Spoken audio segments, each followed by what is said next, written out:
Evening all. Good evening, everybody. Hope everybody's keeping well. Welcome back to Beyond the Lane, episode 11. We have two fantastic guests on tonight. Guys, do you want to say hello? No. How you doing? Good evening. I'll say it. Good evening. Good evening. How you doing, guys? You all right? Big up everyone in the chat.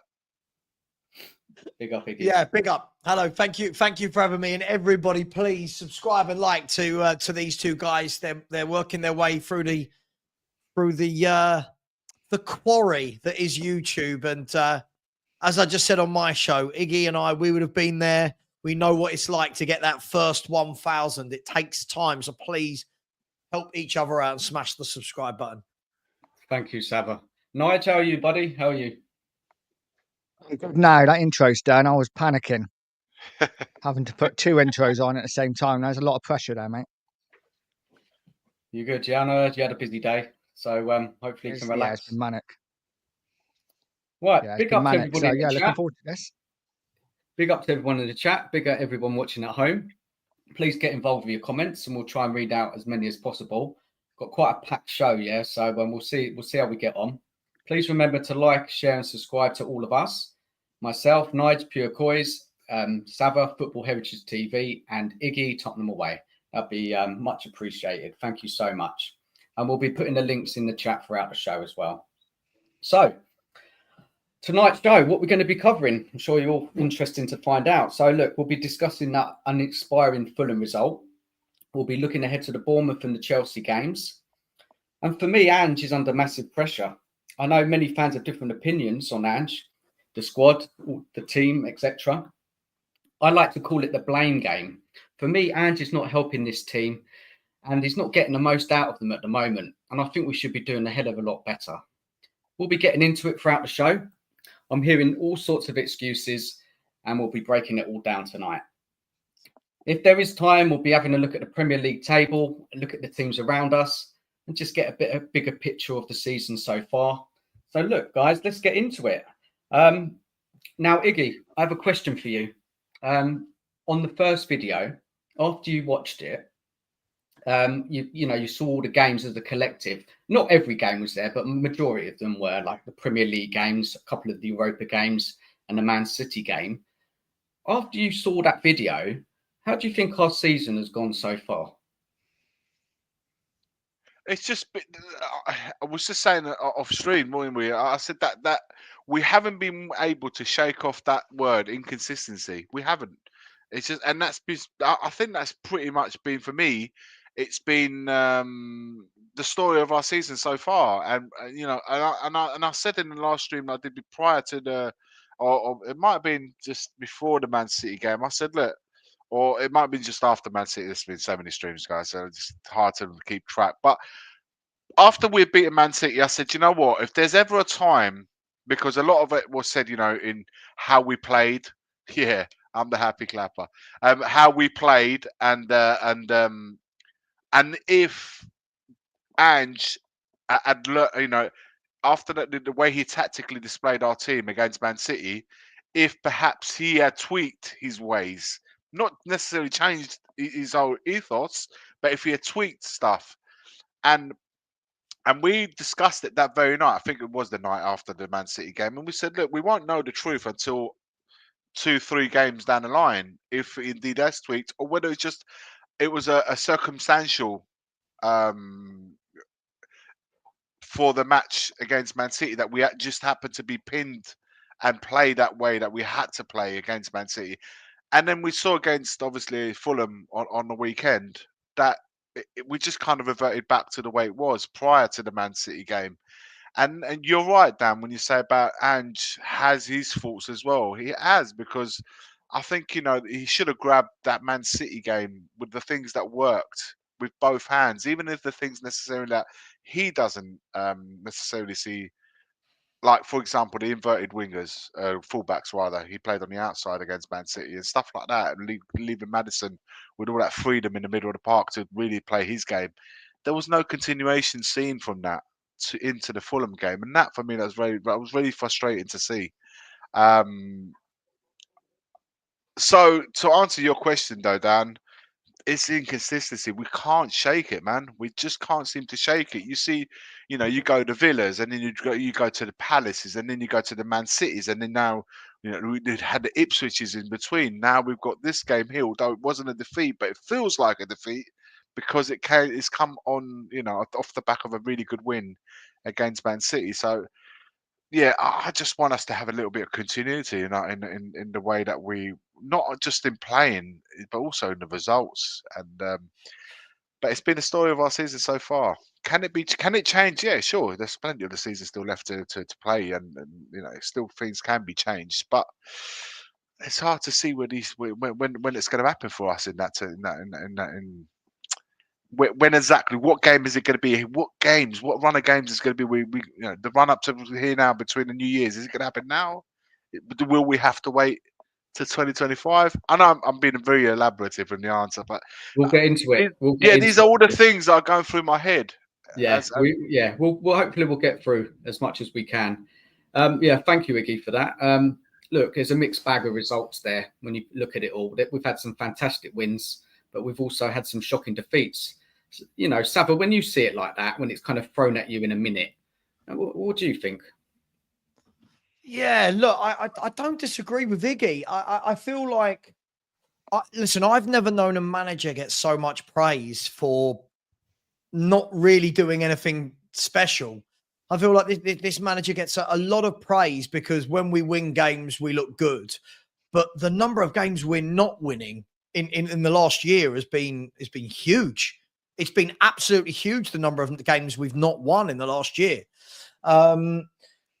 Look, there's good bits about Spurs. There's bad bits about Spurs. But again, my biggest crux with this manager has always been that nothing changes. And Iggy made a great point there. We all sat there after the Man City game and said, right, has he learned? Is this the blueprint? Is this? And then the 2 games immediately after, he reverts back to type.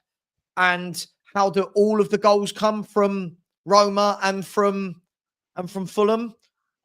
It's from getting in behind, the 2 inverted wing backs, leaving massive gaps, teams exploiting it.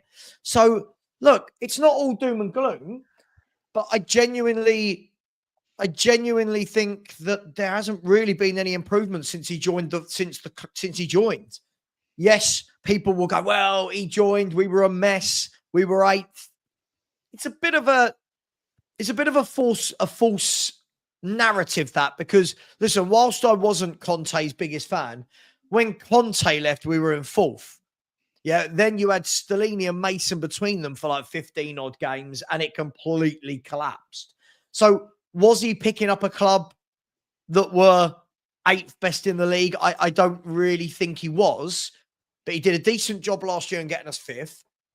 But for me, I just don't, I don't know. I don't buy into it. I don't buy into it at all. I don't think that should surprise anyone on this panel. I don't buy into him in any way, shape or form. I don't look at him and go, you're the guy. You're the guy that's going to, you're the guy that's going to take my club to glory. I don't. Sorry. The question begs, though, I have to say, who is? Okay, maybe glory is not the right thing, Iggy. No. You have the right to want the glory, or at least challenge for it. Yeah. Who is, though? Who is? We've had them all, haven't we? We've had them all. Sure, but I think this guy's got a better squad than we've had before. That's my issue with him. Look, we'll get into it, guys. We'll be getting into that, definitely. It's a good point, Iggy, and thanks, Savva. Nige, what did you feel when you were watching that, I'll be honest. Listen, we're all Tottenham fans. We all want Ange to do well. We all want to succeed and be successful. But first 10 games apart from last season, we have been so hit and miss. We cannot put a run of wins together. I was listening to the stream Savva was on earlier, and someone said, we'd won like 7 and 7. It was like 7 and 8 or 8 and 9 or whatever, which we had. But a lot of them were cup games against meaningless opposition. What I want to see now is some consistency where we win 4 or 5 games in a row. But I just don't see where we get our next win from. I'm looking at our games coming up and I'm like, that's going to be a tough game. that's going to be a tough game. The only one I can see us maybe winning is Southampton, if I'm honest. No, look, it's for me. I'm not happy at the moment. I just think that Ange could do so much more in games, tactical changes. We all saw what happened against Fulham. We'll get into it shortly. Now, it's so frustrating at the moment. This win loss. I know it was a draw at the weekend. Look, even if we could just build up 2-3 wins in a row, that would really push us up that table. And I think a lot of it for me is the frustration of watching Ange on that touchline. And we saw Silva on the weekend, how animated he was, how he was, getting his players going to get him through the game. And I like what I saw there. And when we look across at Ange, not a lot's going on. But look, we'll get into it. Moving on to the second video, Savva. Like when you saw that video, what was going through your head? When I saw the second video, I don't know really. It was, what was it? Big Ange, and then it was what's his face from that TV show.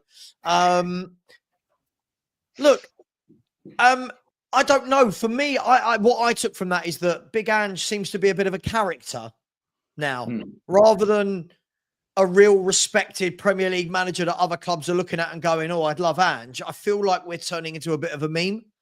Yeah. I feel like we're turning into a little bit of a here's his favorite hit. Do you know what I mean? You know, like at Christmas, where you got their number one hits. You could have an Ange one with all of his favorite sayings. It's who we are, mate.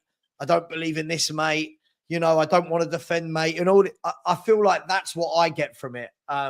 I don't know what you were aiming at, but that's when I look at it. I just again look and go, he grinds my gears. If I'm honest, he grinds my gears.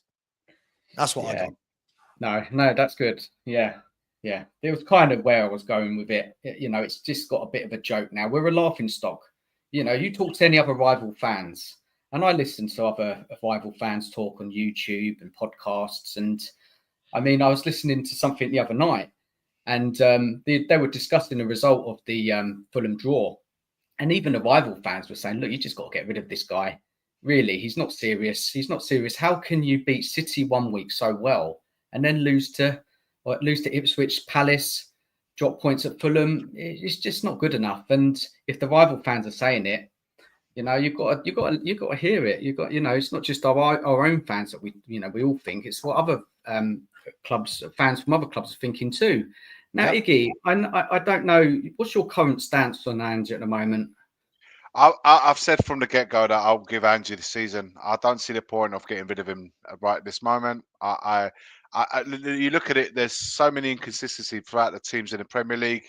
If you look at the league standings, it does. I'm trying to rationalise. I'm trying not to get involved too emotionally in the thing with Ange Postecoglou. I look at it. Look, Man City, Brighton are 3 points away from us. Arsenal and Chelsea 5 points. So what I'm saying is we've been buff. If we look at, we epitomise the word inconsistency, but there has been in terms of what the other teams are doing. Even the ones above us, apart from Liverpool, who kind of like just taking the league by storm. Everyone else has been kind of thereabouts. We just got to get our results based. We it's this up and down at the moment that's making us be the way we are. But if we can get a level of consistency in results, back-to-back results, as long as if you look at the league standards where we are, in my opinion, this team is exactly where I expect it to be in the Europa Cup places. If you look at it in terms of the league standings, we are where we should be. Let's be honest. I don't think we're better than the ones that are above us. But Iggy, we shouldn't be losing to likes of Ipswich, Palace. I agree, but what's doing it, Dan? Makes sense. It's the defeats against Palace and Ipswich, but then we've gone and beaten Villa. We've gone and beaten Man City. That's why we're in the mix. If we had lost like we thought we would against Villa and against Man City, and then Ipswich and then the Palaces, he'd be really under pressure. I think the team have responded when you least expect them to, and then they're disappointed when you thought they should have turned it around. And that's what it's the balance that's not there. And the manager has to take his rightly dues. We praise him, like as Savva said, we praise him when we win. He's got to take the critique when we don't get the results, or we haven't played as well. The biggest thing for me is not even the results, Dan. It's the playing. It's the way we're playing. You Yeah. know, how can you play so well one match and then so disappointingly in the following one? It's not the fact that we drew against Fulham. It's the match that you saw in front of your eyes. You're thinking, is this really happening? Is this actually the disappointing performance at Palace? We didn't even turn up. At Ipswich, it was so disappointing. That's the thing. It's not the results per se, which can be deemed any which way you want. It's the performances that are not, you know, we were so for example, against Ipswich, we were so disjointed. I felt like we was watching a team who had just been put together against Ipswich and just gone out there and play. There was no links between any attacking play. Defensively, we was all over the shop. We had centre backs dragging out into the full-backs positions, trying to cover for players who were out of position. And then against Man City, we had a lovely shape about us. We was playing good football. We had fullbacks going on the outside. Maddison was playing like a proper number 10. That this is the Maddison that we brought in, the proper number 10 that we needed. Kulu, and then the defense was nice and tight. They weren't so high up. They played to their strengths rather than to their weaknesses. And you think to yourself, how do we go from one game to another talking about this team in these two different ways? And it's been a constant, and that's what we need to sort out. But in terms of results and points, for me, we are where we should be in that area. And when, like I said, we're not a million miles ahead, behind. Sorry, than the teams in front of us currently. I look, and it's just so frustrating for me because if we'd have got a couple of those wins against Palace, Ipswich, not dropping points at Leicester, we'd be right up there. Champions League. And I just can't understand it. Now, I think a lot of the time I look at all sorts of stuff, statistics, performances. I've prepared something tonight that we're going to run over. But just kind of give us an insight because I need to look at it from all angles, not just from what I think and what you guys are saying tonight. But I've just thrown something together and I just want everybody's take on it. We'll get to it after we've reviewed the Fulham game. It just makes for some interesting reading. It's like we're so close but so far, if that kind of makes sense. Now, Nige, what's your the new club motto, by the way? What's that? It's not order es faire. It's we're so close but we're so far. That's our motto. That makes sense. Yeah, I like that. Nige, what's your thoughts on that Ange at the moment? It's one of them, isn't it? And Iggy said it. We're in 7th place. We're close to 4th, but we're also really close to 13th. It's one of them. We win a couple, we're right up there. We lose a couple, we're in trouble. And I got a quick question for you, Dan. Actually, just to turn the tide a little bit. Okay. You said earlier about if we had won a couple of those games against Palace, say against Brighton or whatever, then we'd be right up there, which we would. But would it change your opinion of Ange? Because we're still play the same way. We're still totally open. We still give up 90 odd chances in the last 5 games. So, what do you think about that? Well, at the end of the day, it's results, isn't it? Like we need the points. If we get the points, you can't argue as much. Yes, you can have your reservations about the manager, of course, but if we've got the points and we're up there and we're competing and we're getting, for me, it's just simple. Try and get 2-3 wins in a row or not lose. It's a draw's fine. I don't expect us to win every game. That's not realistic. But there's just the inconsistent performances, and it's also with Ange not adapting to certain teams. We all saw it at the weekend. He saw that our fullbacks were getting absolutely ruined, and he watched it all happen. He didn't change it, and things like that are just criminal. You've got to be honest. He saw it, didn't react, didn't adjust. Now, for me, look, I'll hold back a bit about the Fulham game. Let's get onto it in a minute. Look, let's just talk about the Fulham game. Savva, it's been a few days now. What's your thoughts on that Fulham match? Was you going to say, have I calmed down? Is that where you were naturally going to go? I don't ever calm up or calm down. No, I wasn't, Savva. Not you, myself. Oh, good. Yeah, look, mate, it doesn't bother me anymore. And I know people go, oh, see, he's not a real fan. But listen, I've got the last 4 results spectacularly wrong for different reasons. Right? So when people go, what do you think the score's going to be? From now on, I'm just going to say 0-0 or 3-3. No, I would not. No, not under these circumstances. No. Look, I thought we'd beat Fulham 3-1. And the reason I thought we'd beat them 3-1 is I'm thinking to myself, right, well, we've lost to Ipswich at home. We've drawn with Roma at home. I'm thinking there's no way we go 3 home wins without a win, right? Because that's where Ange has had most of his success, has been home games. Plus, let's be fair, this Fulham team lost 4-1 to Wolves the weekend before. 4-1 to Wolves, by the way, who are what, bottom 2, bottom 3. Since then as well, they've lost Pereira. They've lost Joachim Anderson. So they're coming to Spurs. Players out. We've got players out as well, but I'd like to think we've got better players. And I thought Silva got it spot on.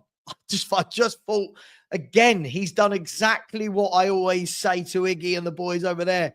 If I'm a manager playing against Spurs, all I'm doing all week in training is working on how to get in behind their fullbacks that play as central midfielders. And like Stel said, they overlapped, they underlapped, they literally took us to the cleaners on the flanks. And for the first half, Dan, like you just said, all right, first half, you go, Carl, boys, get in at half time. Hang on, let's address this. Right? Tell you what, you come back here, drop 10 yards. He doesn't. We just go out the same way again. And they came out the first 10 minutes of the second half. I know we scored after 10 minutes, but they were battering us, weren't they? They won every ball in midfield, and Iwobi turned into Lionel Messi. Robinson and Tete turned into Cafu and Roberto Carlos. They just got in behind us time and time again. And my overwhelming feeling for the whole thing, Dan, is like you said there, Ange, you are watching this the same as we are. Stop it. Change something. Bring on one of the centre. Bring on somebody to sit in front of Porro. Bring Jed Spence on and say, Jed Spence, sit in front of Porro and double up on Iwobi and Robbins. But he doesn't. It's just the same thing over and over again. And then these fans that don't seem to care about results just go, love the way we play. It's really exciting. I don't think it's exciting. I think the word they're looking for is also 8 letters. Yeah. Also begins with an E. Also ends in a G, and it's exposing. This style of football is exposing, and more teams are going to do this to us. Whether they've got the quality to beat us is a different matter, right? But Fulham, do you know what? In our last thing I'll say, do you know in our last 5 games we've had is something like 91 or 93 attempts against us? It's a lot. So much. Nearly 100 attempts in 5 games. Like you can't play like that. That's not sustainable. So yeah, look, it didn't surprise me. And again, we get to the end of that and people start suddenly, everyone's injured. Hang on. Everyone knew the injuries before the game and was predicting 4-0 and 3-0. Suddenly lose the game and but we had a better team out there than Fulham. Let's be brutally honest. If I said to everyone in this chat now, however many there are, right? Would you want? They might say after the game at the weekend, but would you want Bassi and Diop at centre half? Would you want Bernd Leno? Would you want Sasa Lukic and Sander Berg in midfield? Would you want Iwobi? Everyone would say, nah, no good. They came to Spurs and made us look really, really average. So I'll shut up now and let you go to Iggy, but it didn't surprise me. It didn't surprise me at all. Yeah, I agree, Savva. A lot of what you've said there. And then another thing as well, like we played against Fulham last season away, and Silva did the same thing. You would have thought Ange would have remembered that match and realised where they got us at in that game. But again, he just doesn't, does he? Doesn't adapt and frustrating. Sorry, it's not who we are, mate. It's not who we are. Who we are. Yeah. And that saying's going to follow him around. Sean just said to me on my channel, he's going to live and die by this. That not who we are is going to be the reason why when he goes and people go, I don't get it, we sacked another manager. Well, it's who we are, mate. It's not. It's who you're trying to make us, and I don't want to be it. I don't want to be what he's trying to make us. So, I just don't care. I don't care about him. Yeah, Iggy for manager. Iggy for manager. Iggy, what's your your thoughts on that game, and how did you see it? Look, for me, listen, on the chances alone, I mean, they had some ridiculous amount of chances. They could have, in the end, they could have put us to bed. For me, though, the last sort of 15 minutes, or even if we was 1-0 up, you're thinking you can't get a second goal. If you can't get a second goal, just make sure that you don't concede, or certainly don't concede the volume of chances that we were conceding. Ben, the goalkeeper, Fraser Foster. How many saves did he have to make that game? I think he turned out to be one of our better players on the day. Man And I'm of the match. thinking, yeah, I know at home and our keeper's man of the match. It says quite a lot, they had numerous amount of chances to score, and we didn't really create as much, sadly to say. And then, but for me, a lot of it epitomised in the last sort of quarter of the game, where we have a massive opportunity with their sending off to really put it on them, really put it on them. And for me, when you look at what we did in the last 15 minutes against 10 men, the substitutions that we made in those minutes, we took our attacking players off, our creative players off.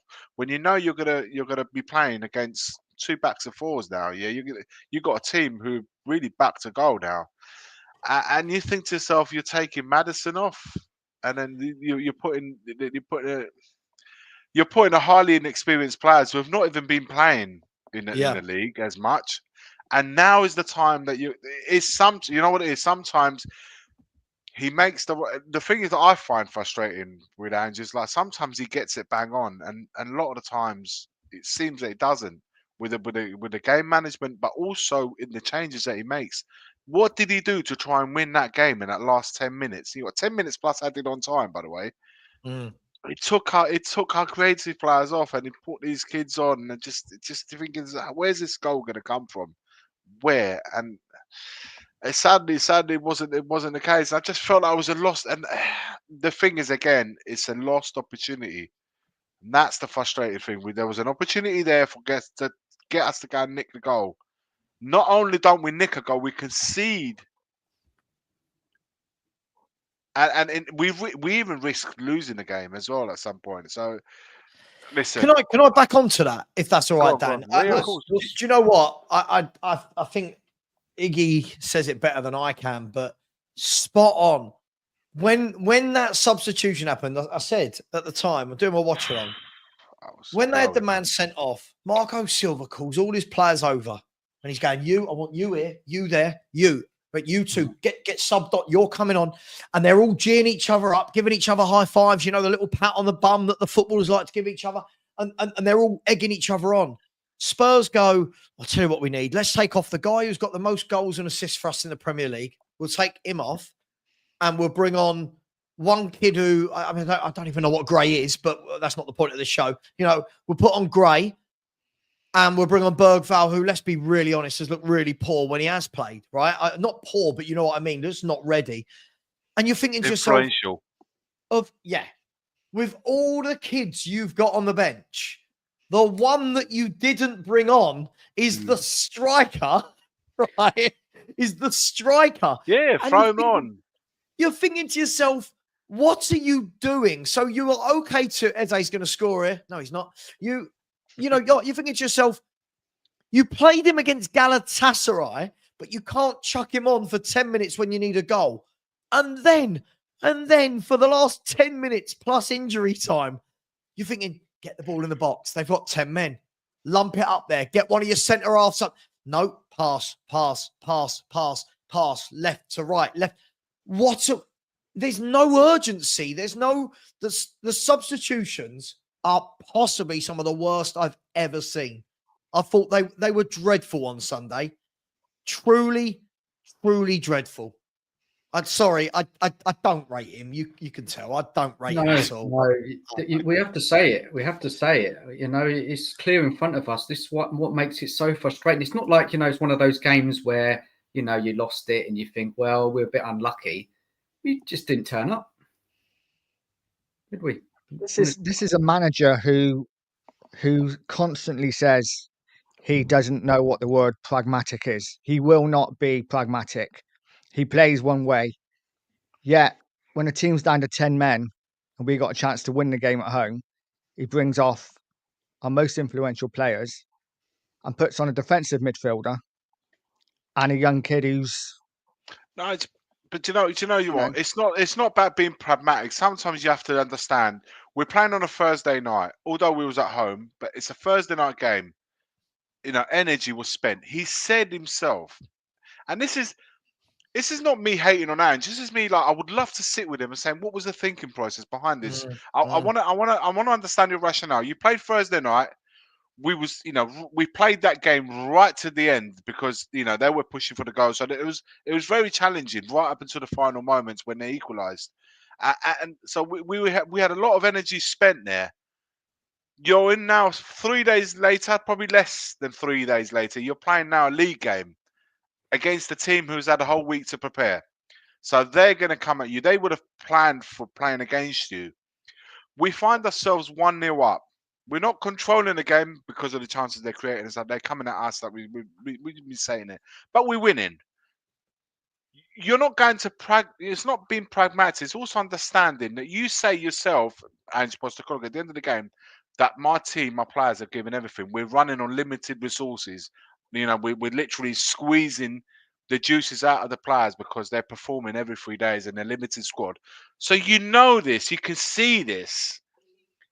You need to sometimes just get over the line, even if you haven't played the way you want to play, or you haven't had the energy levels that perhaps because to play Ange Postecoglou's game, the energy levels need to be high. So if they're not as high and you're squeezing the hell out of these players, you think, you know what, today we're just going to get over the line. We might get cussed for not playing entertaining football, but we'll get the 3 points in the bag, or do everything you can. And it's those situations, thinking, understanding the moment. Sometimes you're not going against your ethos. You're just thinking, you know what, this Sunday I just need to get over the line, and then I've got the whole week, rest of the next week to think about the next game and bring that entertainment of get the energy levels back up. Give the boys 2 days off after the Fulham game to recover a little bit, and then go again. But you need to understand the moment of your team at every single second of every minute of the game that you're playing. Understanding you're playing Thursday night, you're back out there Sunday. You're not always going to leave play high level, entertaining, exciting, attacking football, scoring 3 or 4 goals. You're not going to always deliver that when you're squeezing the juices out of 13 players. And let's be honest, he's only really depending on 13 players. He's not really expanding more than that. He's not really. We haven't got that bigger squad anyway, but he's only really relying on those 12, 13. But Iggy, when people say, sorry to jump in, Dad. So it's fine. It's fine. So you want some debate, hence why I'm on this show. If you know when he says they don't get me on it to just sit in the corner. When people keep saying to me now, like, Savva in the corner. Yeah, no one puts Savva in the corner. No one. The wife, she fully tells me off. Don't you worry about that. She's the one person that does. And she's the one person that doesn't care about my opinion on Ange Postecoglou. So don't worry about that. When people are saying he hasn't got the players, we've not got the squad. Hang on, right? We all knew going into this season we had Europe, right? Fans, we all sit there all year going, Europe. We must get Europe. If it's not Champions League, you must get Europa. We then get it, and then that's the excuse why we don't win games the following season. So, one, are we better off not having Europe than if this is going to be the excuse every time we've played in Europe and then can't win afterwards? And two, he has got players he could use. He just doesn't. He could play Reggie. He could play Jed Spence. He could have put Lancashire in. Now, people are going, they're not good enough. They're not ready. This is the squad we went in with. If they are in your squad, give them game time, right? He could have gone into that game and said, you know what? We just had a really tough game against Roma.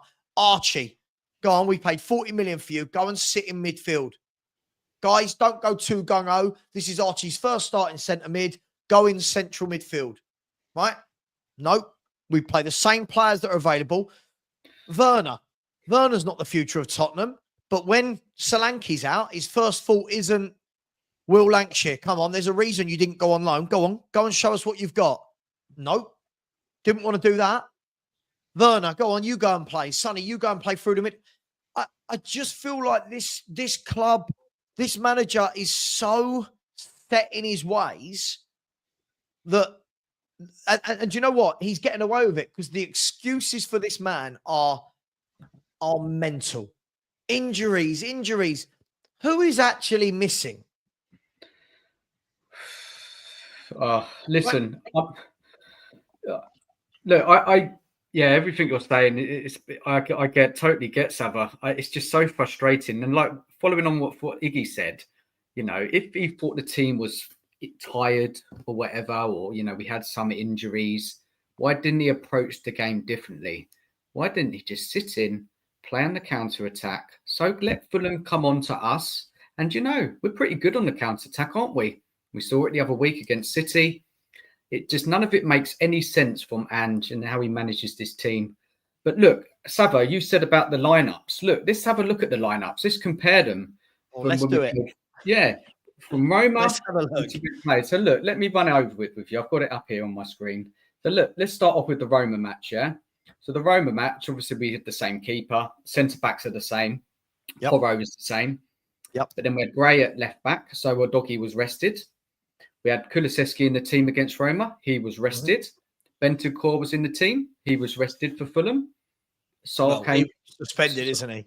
Yeah, so that's fine. You know, that's fresh legs. Sarr was in the team both games, right? Johnson as well. Solanke was missing for Fulham, and Son was in. So there was enough fresh legs in there, wasn't there? Really, if you look at it, for the Fulham game. I think Bentancur came in at Roma, and then it was Bissouma against Fulham, so that was another one. So what's that? Half and half, maybe? Maybe half and half? Maybe just under that. Yeah. The thing is, it's the approach, man. When we play against a level of opposition that the same as us or even better than us, they don't play. They play open football, and that suits us. It's the teams that the Ipswich have come over, the Fulham. They're all watching each other now. I think this is the way to have the best chance of success at White Hart Lane, and you will see more and more of these games now because they are proven to get the results. You'll get a draw, you might nick a win. Sometimes you may nick a win and end up with a draw. So there's a clear pattern there of how teams are going to be playing against us. Unless your names are the Man City, United, Liverpools and stuff like that, any other teams around us or just below us, they will approach it because it's proven to be successful. The managers will be looking at other managers to see how they're set up to get a result against us. And it's the biggest thing for me is not coming out of the blocks, taking a lead, and then I think we played the first sort of 20, 25 minutes really well. We might even go ahead, and then just there's a drop off. There's a massive drop off after that, and we allow teams back into the game, and it's almost always followed by an error of some sort from one of our players that will result to their goal, and then after that, it just kind of gets. Iggy, do you think that? From what I'm hearing is the training sessions are exactly the same as the games in terms of running around like absolute crazy, getting fitness up. Do you think the problem is if you are playing 3 times a week and you're training like crazy, you're gung-ho like crazy in games, it's going to catch up with people. And this is why sometimes when I say, take the sting out of some games. Sometimes start for the first 10 minutes, put your foot on the ball, see what the other team are made of, calm things down. Last 15 minutes against Roma, you could see that they're getting on top. Put your foot on the ball. Take some sting out. We're 2-1 up by that point as well. So this is what I'm saying. It's always in situations where we are leading. It's not that we're behind and we're chasing games. We are leading. Exactly. We was leading against Roma. We was leading against Fulham. So it was done them to come at us. And we should have said to Roma, come on then, come at us.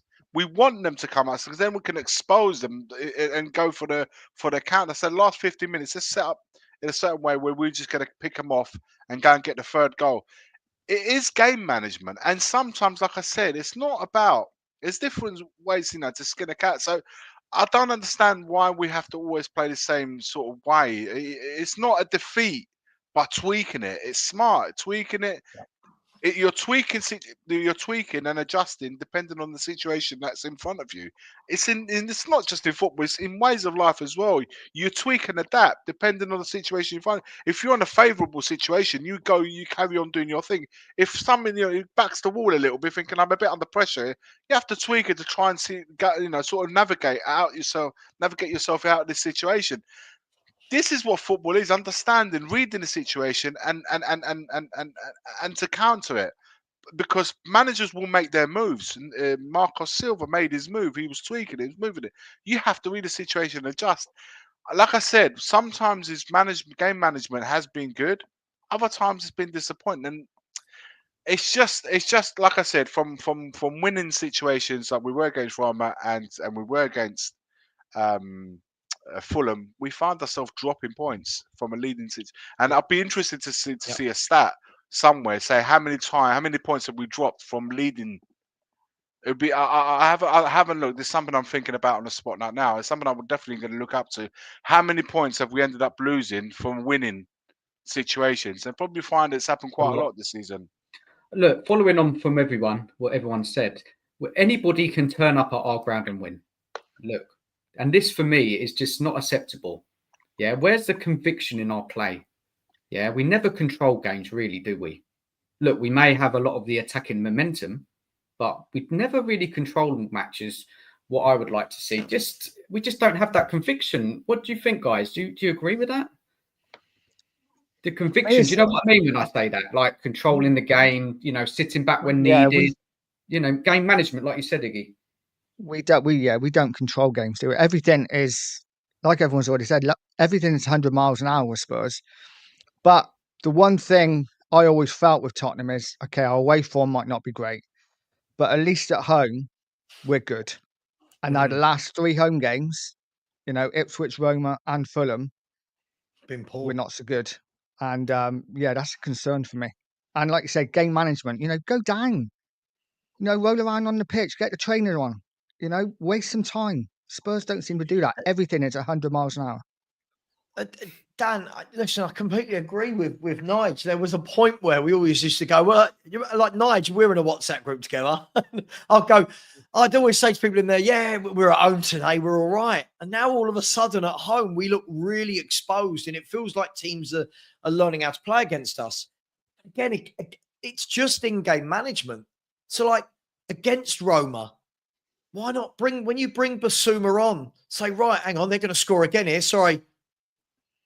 Oh, Leicester City should be 2-0 up. Sorry, I like to multitask and not very good at it. Bring a Basuma on and say, right, listen, they're overloading Porro. Basuma, I know it's not your natural position, but go and sit in front of him on the right-hand side. I know you're a central midfielder, but let's do that. But he doesn't. He never snuffs out the danger, if that makes sense. He doesn't say, hang on, this isn't working tactically, let me change it. It's just, let's go and do more of the same. And I'd love to say, guys, that was a one-off, but we saw this against Brighton. Now, the first half against Brighton, Spurs were actually good, right? But in the last 15 minutes of that first half, Matoma just started to get on the ball, take his man on, whip balls in. And you're thinking, right, have a word about that at half time. Second half, come out, Matoma again, given all the space he wants on the left. No one doubling up with Porro. That's the blueprint of how to get a Spurs. Porro and Udogie, for as good of footballers as they are the weak links because of Ange's system. I'm not having a pop at the players, but no manager, even at Bayern Munich, right, Pep used to put Lahm, right, into that midfield from the right-back position, but he had 3 centre-halves. He had 3 defenders at the back covering it. Spurs don't do that. We just go 2 defenders. And to be fair, how well have Dragusin and Davis done to cover the number of balls that are coming in the box that those 2 are actually clearing? Right? And there's not many positives, but that is one, Savva. That is one. And, there's very rare positives on that game, but I think the positives is the centre-backs and the keeper. They've done okay, haven't they? Exactly. None of them are first-team starters. We've ended up from Romero, Van der Ven, and Vicario. We've now playing with Dragusin, Davis, and Foster. Who would have thought it come December in our busiest period, we're going to be facing them with players who haven't seen the pitch, not even with binoculars. You know, they haven't seen the pitch, and now here But they who are. would We be were the having best to on the run. pitch, Iggy? Yeah, listen. Everyone keeps saying Listen. to me about I'm not injuries. knocking them. I've just said Foster was our man of the Yeah. match against Fulham. The Yeah. two boys, I think they've done as well as they can be. But when you put them in a situation where they can play at their best, like against Man City, they were able to do that because they dropped 5-10 yards plus. Yep. But now, upon seeing the Fulham game, that was circumstantial. That was because the way Man City are, that we were forced to play a certain way. This is what I'm saying, though. He recognised that Man City were better. They were a better team, and we adjusted and adapted to the circumstances of what the match was. Yeah. Why can't we do that when you know that your team's not flying? And Iggy, you tell the wingers, didn't- don't stay so high. Don't ever go at Johnson for turning back and passing it back when you wanted him to face it and hit it forward. You're like, sometimes you have to gain management, but he's telling those players that he wants the ball to go forward all the time. So there's only one way we're only going to play. We're never going to be game managing within the game. We're not. We're going to keep the ball like Savva wants someone to put a foothold to the ball because he's clearly telling them to keep playing. Here's the question, though. Did he change the tactics for City, or did City's abundance of possession dictate that we couldn't do what we normally do? Yeah. Just throwing it out But there. it was circumstantial. No, That's what I'm saying. It was circumstantial. After that Man City game, we said, "Is this as Ange?" We were saying it. I think what was this Saturday night? We was all together Yeah. and we said, "Is this a thing now? He's ready, or is it a circumstantial?" So remember I was saying we ain't gonna know the truth until 2 or 3 games time, where we see if we see this in the next 2 or 3 games and thinking, "Shit, he's actually got it. He's understood it now." But it was just a one-off. It was just a one-off, a great one-off by all means. But it's frustrating because I think if he was able to do a little bit of that, introduce that into armor, it's not a weakness to do that. It's actually a strength to realizing when you're 100%, strong and to 100%. realize when you're not so strong. Or to realize when you can't. It's not a strength. And I don't know. I'm starting to believe that Ange doesn't see it that way. I think he sees it that he needs to provide one way and one way only, and that's sadly a fault because, like I said, I don't want to see a manager going. I don't want him out. I think I'm personally going to give it to this season. I will draw my conclusion at the end of the season, seeing what we've done right now to get rid of him. To end up with who? Who are we going to end up right now? We get rid of this manager. Anyone. Who? Ronald McDonald. I don't care. The burglar, the hamburger. I don't care. I have a few in mind. I have a few in mind as well. Now, listen, look, all what we've discussed tonight so far about that game, you know, the couple of videos, there's such a big case where it's all going wrong. People in the chat, a lot of people I'm reading are agreeing with it all. It's just not good enough at the moment. Look, let's read a couple of comments in the chat, which I've starred, which I'll bring up. So what do people think about this one? Matrix Moves, thank you for your comment. Think you overrate that lineup. We played against Fulham. The difference in quality between the two isn't that much. Now that's up for debate. Do you know what the problem is with comments like this? A big up Matrix Moves. I'm not having to pop it in, but the problem with this is, if I went on a stream in the summer and said, "Carl, we've got really poor players," I'm told I'm negative. This player's brilliant. That player's brilliant. He gets into that team. He should play for City. He's good enough for Arsenal. He's who Ange wanted. The moment we don't do well, it's, oh, well, we're overrating the players. I don't know. I don't know the answer anymore. It's the players aren't good enough. The manager's not good enough. Injuries. Look, there was more than enough on that pitch at the weekend to beat Fulham. We're better than Fulham. Right? There was more than enough. You had James Maddison, Sonny, right? Brennan Johnson scoring goals for fun. You got a midfield two of Sarr and Basuma, and everyone can't keep telling me how good they are, right? Adogi and Porro, I'm told, are brilliant. Davis and Dragusin played well. I'm sorry, there's more than enough to beat them. And guys, do you know how many players played against Fulham that played against Man City a week earlier? Don't know. Do you know who was missing basically? Goalie. Solanke. What, the keeper? So 3 So, probably, okay, yeah. so Solanke, our keeper was and man of the match. So it Tudor. wasn't on him, right? So Solanke is the only one not available from that game. Kulu was on the bench. So if we're saying the difference between battering City 4-0 and not being good enough to beat Fulham is Dominic Solanke, who's got 4 Premier League goals all year, we're in trouble. we're in real trouble if that's the case. No, we should be. Listen, at home against Fulham, and no disrespect to Fulham, and I'm sure there's Fulham supporters that watch as well. Watch on. Listen, there's no disrespect, but at home, Spurs should be winning that. I don't at their ground. Maybe there's an argument I could say. Well, you know what? They're normally against us. It's always a tough ground for Spurs when we go to Craven's Cottage. But at home, we should be putting that weight, especially given, like I said, the previous Premier League game. We've got just a standard. We should have gone in there full of confidence. Roma or not, aside in between that, shouldn't deter, because we've said all season that the form that we have in the Europa and the form that we got in Premier League are 2 different things. We shouldn't even try, because we don't even always play the same players in both competitions. So it's 2 separate things and it's isolated. We should be going in at home, like I said, steamrolling. I'm not saying 4-5-0, but we should be winning that game comfortably. But we like I said, it's just inconsistency. There's that word that keeps coming up all the time.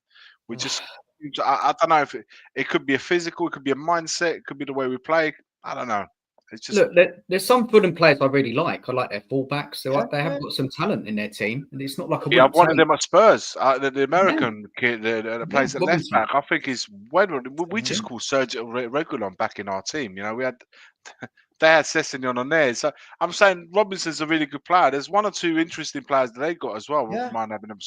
Some people might argue that they might even want their manager in our team. I don't know, but no, they're Fulham definitely produce 1 or 2 players all the time. All the time. Yeah, they are. Sure. They are. They've got some good players. But they did just get battered by Wolves 4-1. Do you know what I mean? Like if we're going to play that, look, you couldn't get a bigger swing. Last weekend, Spurs win 4-0 and Fulham lose 4-1. That's that 7-goal difference, right? And then Fulham come as Spurs and are the better team. And can I tell you the one thing that winds me up more than anything? When we win, it's a masterclass from Ange, right? When we win, Ange is the greatest manager in the world. When we lose, injuries, tiredness, didn't get the players he wanted. So I'll accept that as an answer if people turn around and say, okay, well, the Man City result was a fluke.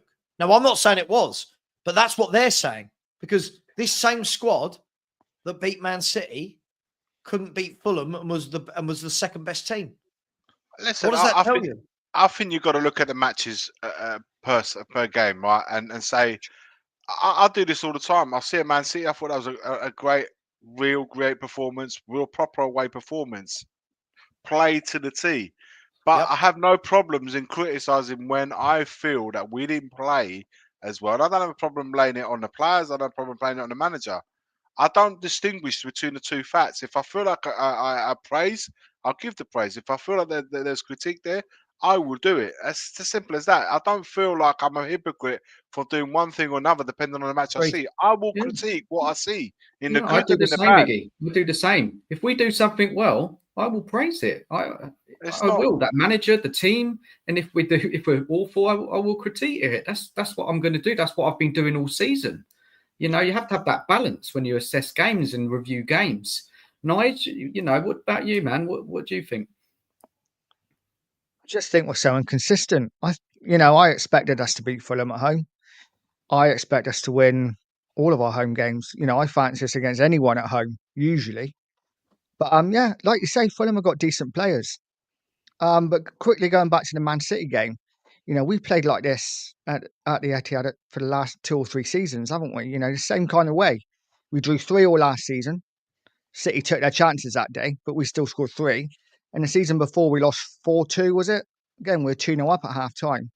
For me, the game the other week against City, though it was really good, wasn't a lot different. You know, we took our chances, they didn't take theirs.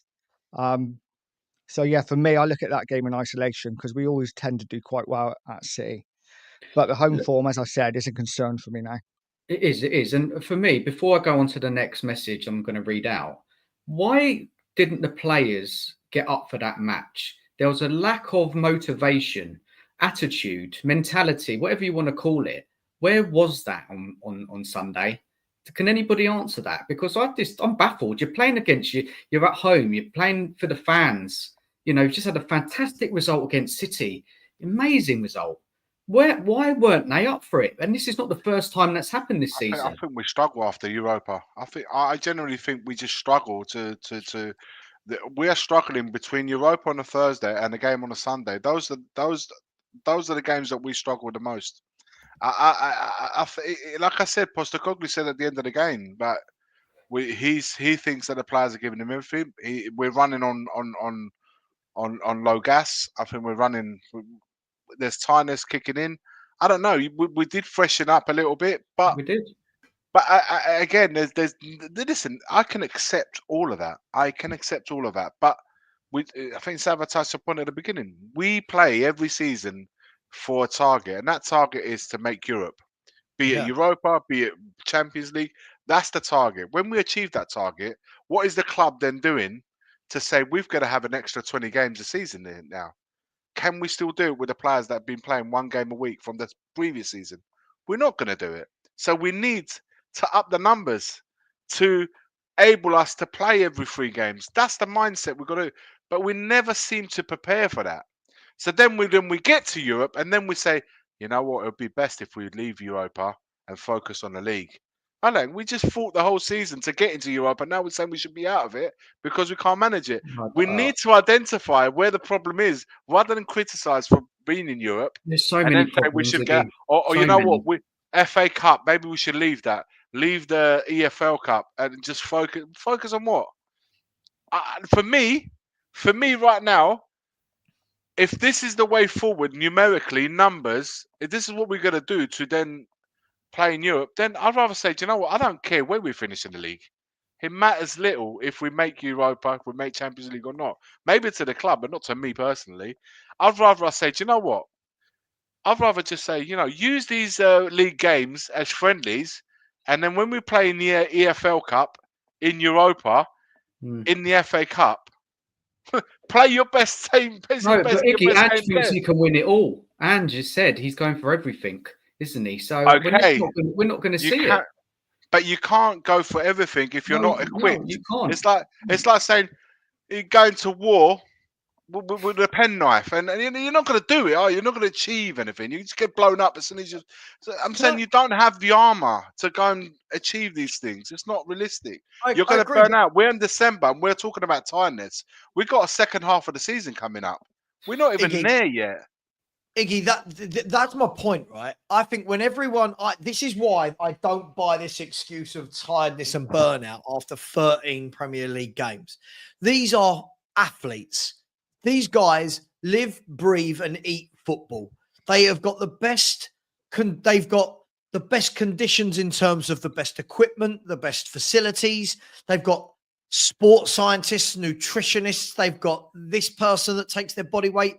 They probably go to bed with someone who takes their body temperature and makes sure they're in the right bed with the right quilt. And right, we get 13 games into a Premier League season, and it's they're tired. But hang on, tired. Back in the day, there never used to be substitutions. They didn't used to have an 11, right? How have Man United, Man City, Chelsea, Arsenal, Liverpool? How have these clubs, and sorry if I've missed any other big clubs out, how have they done it year in, year out, winning things, titles, Europe, cups, right? Every game Liverpool play in the Champions League, does Mo Salah play? Yeah. Every game Mo Salah plays, I never see anyone go, he looks tired. I never see it. I never see people going, Virgil van Dijk. It's after that new contract, Savva. Motivate. Yeah, but I'm joking. I hear you, right? But you never hear it. In all the Champions League games when City would play, Erling Haaland plays every single bloody one of them. No one ever said Erling Haaland looked tired or De Bruyne, right? No, yes, they've got more players they can rotate, but the big players played every week. Rodri didn't miss a game, right? No one ever said he looked tired, right? We're 13. We're not even in January or February. We're in 13 games into the league season, right? We've rotated heavily for Europa League games, but yet the first Europa game we don't, and this was the first one we didn't, right, guys? Do you agree? The other four we have, this one we didn't. This is the first time when we're going, oh, but they're playing 3 games a week. Hang on. We made 7 changes against Galatasaray. We made like 9 changes against Ferencvaros or whatever it was. So this notion that they're all tired so quick, I'm sorry. How can we then say we need top 4? Do you think you get into Champions League and start rotating your best 11? Aston Villa, you look at Aston Villa, their players, they're playing every week in the Champions League, their best 11, because you're in the Champions League. And then they're going to the weekend and playing their best 11 again, right? I get it. We're resting loads and loads and loads of players for these games. And then when we get to the weekend, oh, they're tired.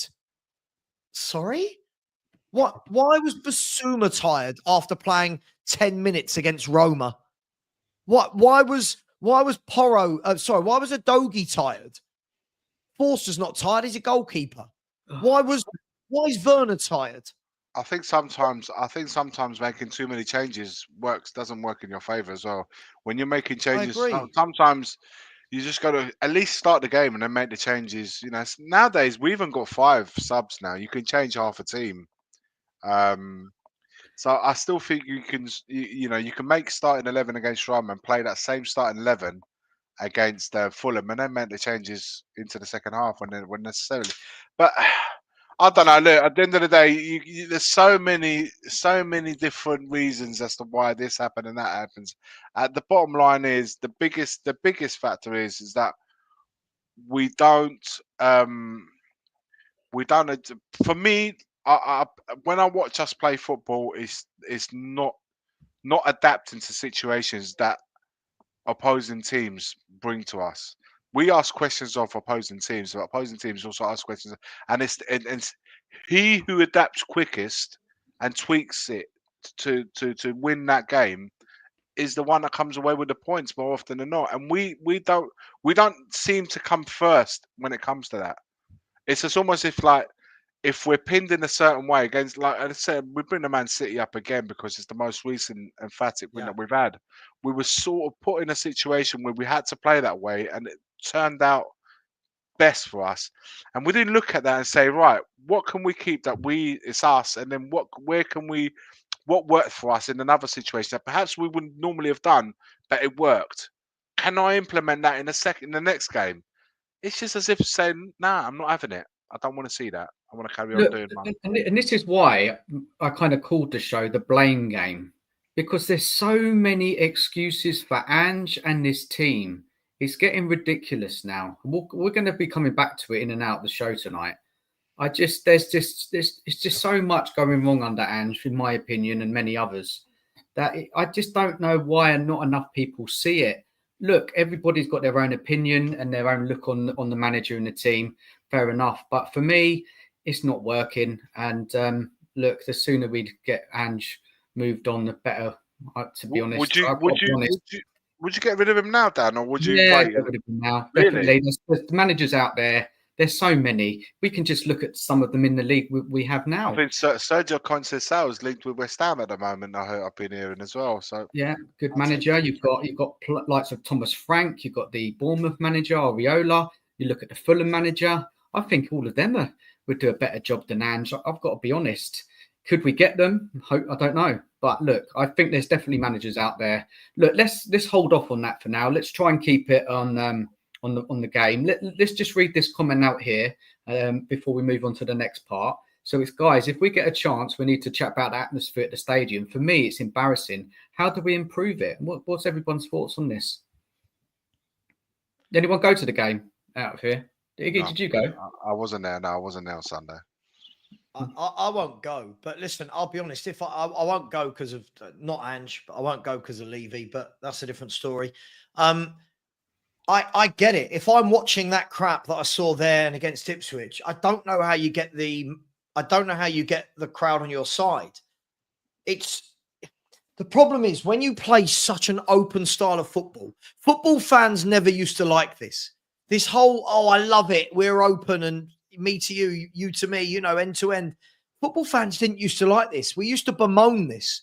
We used to say we're far too open. We've now got fans who now go, oh, it's brilliant. It's not brilliant. When you play that open style of play and the other team have a lot of the football, the fans are going to get restless, Dan. The fans are going to get restless. If you are seeing time and time again that they're coming down your flanks time and time again, and the manager is standing there not changing anything, I would get restless. And that's not about, again, that's not Ange. The fans reflect the performance, don't they? That's what you're saying, Savva. The fans, if we're playing well, we're attacking, trying to score, that lifts the crowd. When it's flat like that, then the crowd's going to be flat. Well, you think about it, right? When he first came in and they were singing songs like, Poch is dead, I'm loving Big Ange instead, and everyone's going mad. Funny how that's all completely gone now. And why? Because the results are so up and down. The performances are so up and down. Look, in the next two games, it will be the same thing. As I said, I think I know we're going to talk about them, but I think we'll win one and lose one. I couldn't tell you which way round. When we win a game, it will be, there you go, Ange is great. Look at his tactics. When we lose the other game, it will be, I don't know, the players are tired and Ange hasn't got a lot of options. This is what we do. At the end of the day, I keep hearing, oh, we're 3 points off top 4. But, loads of teams can say that. Loads of teams at the moment can say they're 3 or 4 points off top 4. We're 2 points off 13th. That should be the more worry for me. That if we're going to talk about Ange is great, look what he's done, this winning culture. What if we don't win, gentlemen? What if we don't win either of the next 2 games? That would be 1 win in 7 if we don't win either of the next 2. What's the excuse going to be for him there? Yeah, look, we will find out, won't we? We will find out. All these people that love him, like Ange, all these people love him. What is this based off? He's done nothing in the world of football, right? He's got no pedigree in terms of being at a top club. But people are talking about him like, if you give this guy 5 years, and what I got earlier on We Are Tottenham TV, big up to the lads for having me on, was, but, if you look at his record, it's like Klopp and Pep after 50 games. Yeah, but Klopp and Pep were seasoned winners at top clubs around the world. Pep and Klopp know what they're doing. Why? Where's this belief come from that this guy is actually any good? We're 9th in the form table over the last calendar year. 9th. What has he done? What has he done to hoodwink so many fans? I don't understand it. I don't. Sorry, and there's many fans. It's just, look, everybody's got their own opinions. And, it's hard when you feel a certain way and you're seeing it. And then other people are seeing it differently. It's frustrating, but it is what it is. Now, look, let's move on. I know, Iggy, you've got to jump in a minute, haven't you? But look, we're going to move on to some of the all of our games this season and our kind of the players' average positions and the kind of attacking momentum. I just want us to all have a look at it and just run through it. And then I just want everyone's thoughts. So let's bring it up. Let's go through it now. Oops. Let me add it to the stage. Okay, so look, let's start off. I know it might be quite hard to see. I don't know what you're, if you're on a computer at home or whatever, or on an iPad or something. It's quite small. So look, let's have a look. He's on his typewriter because he's nearly 50. He's on his typewriter. Could everyone see that clearly? Sorry, yeah. I love you. Yes. Yeah. So look at this is how we've been setting up under Ange this season. Look, so let's look at the first 4 games there. We can see that the high line is clearly there in all of those games, even away to Newcastle, away to Leicester. And then go and have a look at the attacking momentum as well under each one. And if you look at the Leicester one, we're the blue at the bottom. If you look at that, we've had so much of the play, so much of the attacking momentum. Same with Everton. Arsenal is a little bit lower, but that's to be expected. Arsenal are a better team. And even if you look at Newcastle, look at all the attacking momentum in that game as well. So those first 4 games, you could say, look, we've really dominated, but for one reason or another, we haven't got the wins. So anybody want to comment on that first before I move to the next set of games? Listen, we won against Everton because they were just crap. That game. Arsenal, good side. They come with a lot of injuries. Probably should have done a bit better than what we did. Newcastle, I felt, was a game we should have won. Leicester, again, same thing. We just dropped points against the poor side in that moment in time. For me, there was a lot of those. Apart from the Arsenal game, I felt we should have won at Newcastle. Definitely, we're far better against the rubbish Everton team in that moment. And Leicester, we should have picked up some more points, but just didn't happen. Like you said, just didn't happen. Poor finishing a lot of the times. Yeah, so Leicester, for me, we dropped points, yeah? That should have been a win. Everton was Everton. Arsenal, I don't expect to beat Arsenal. They're a good team, they're challenging for the title.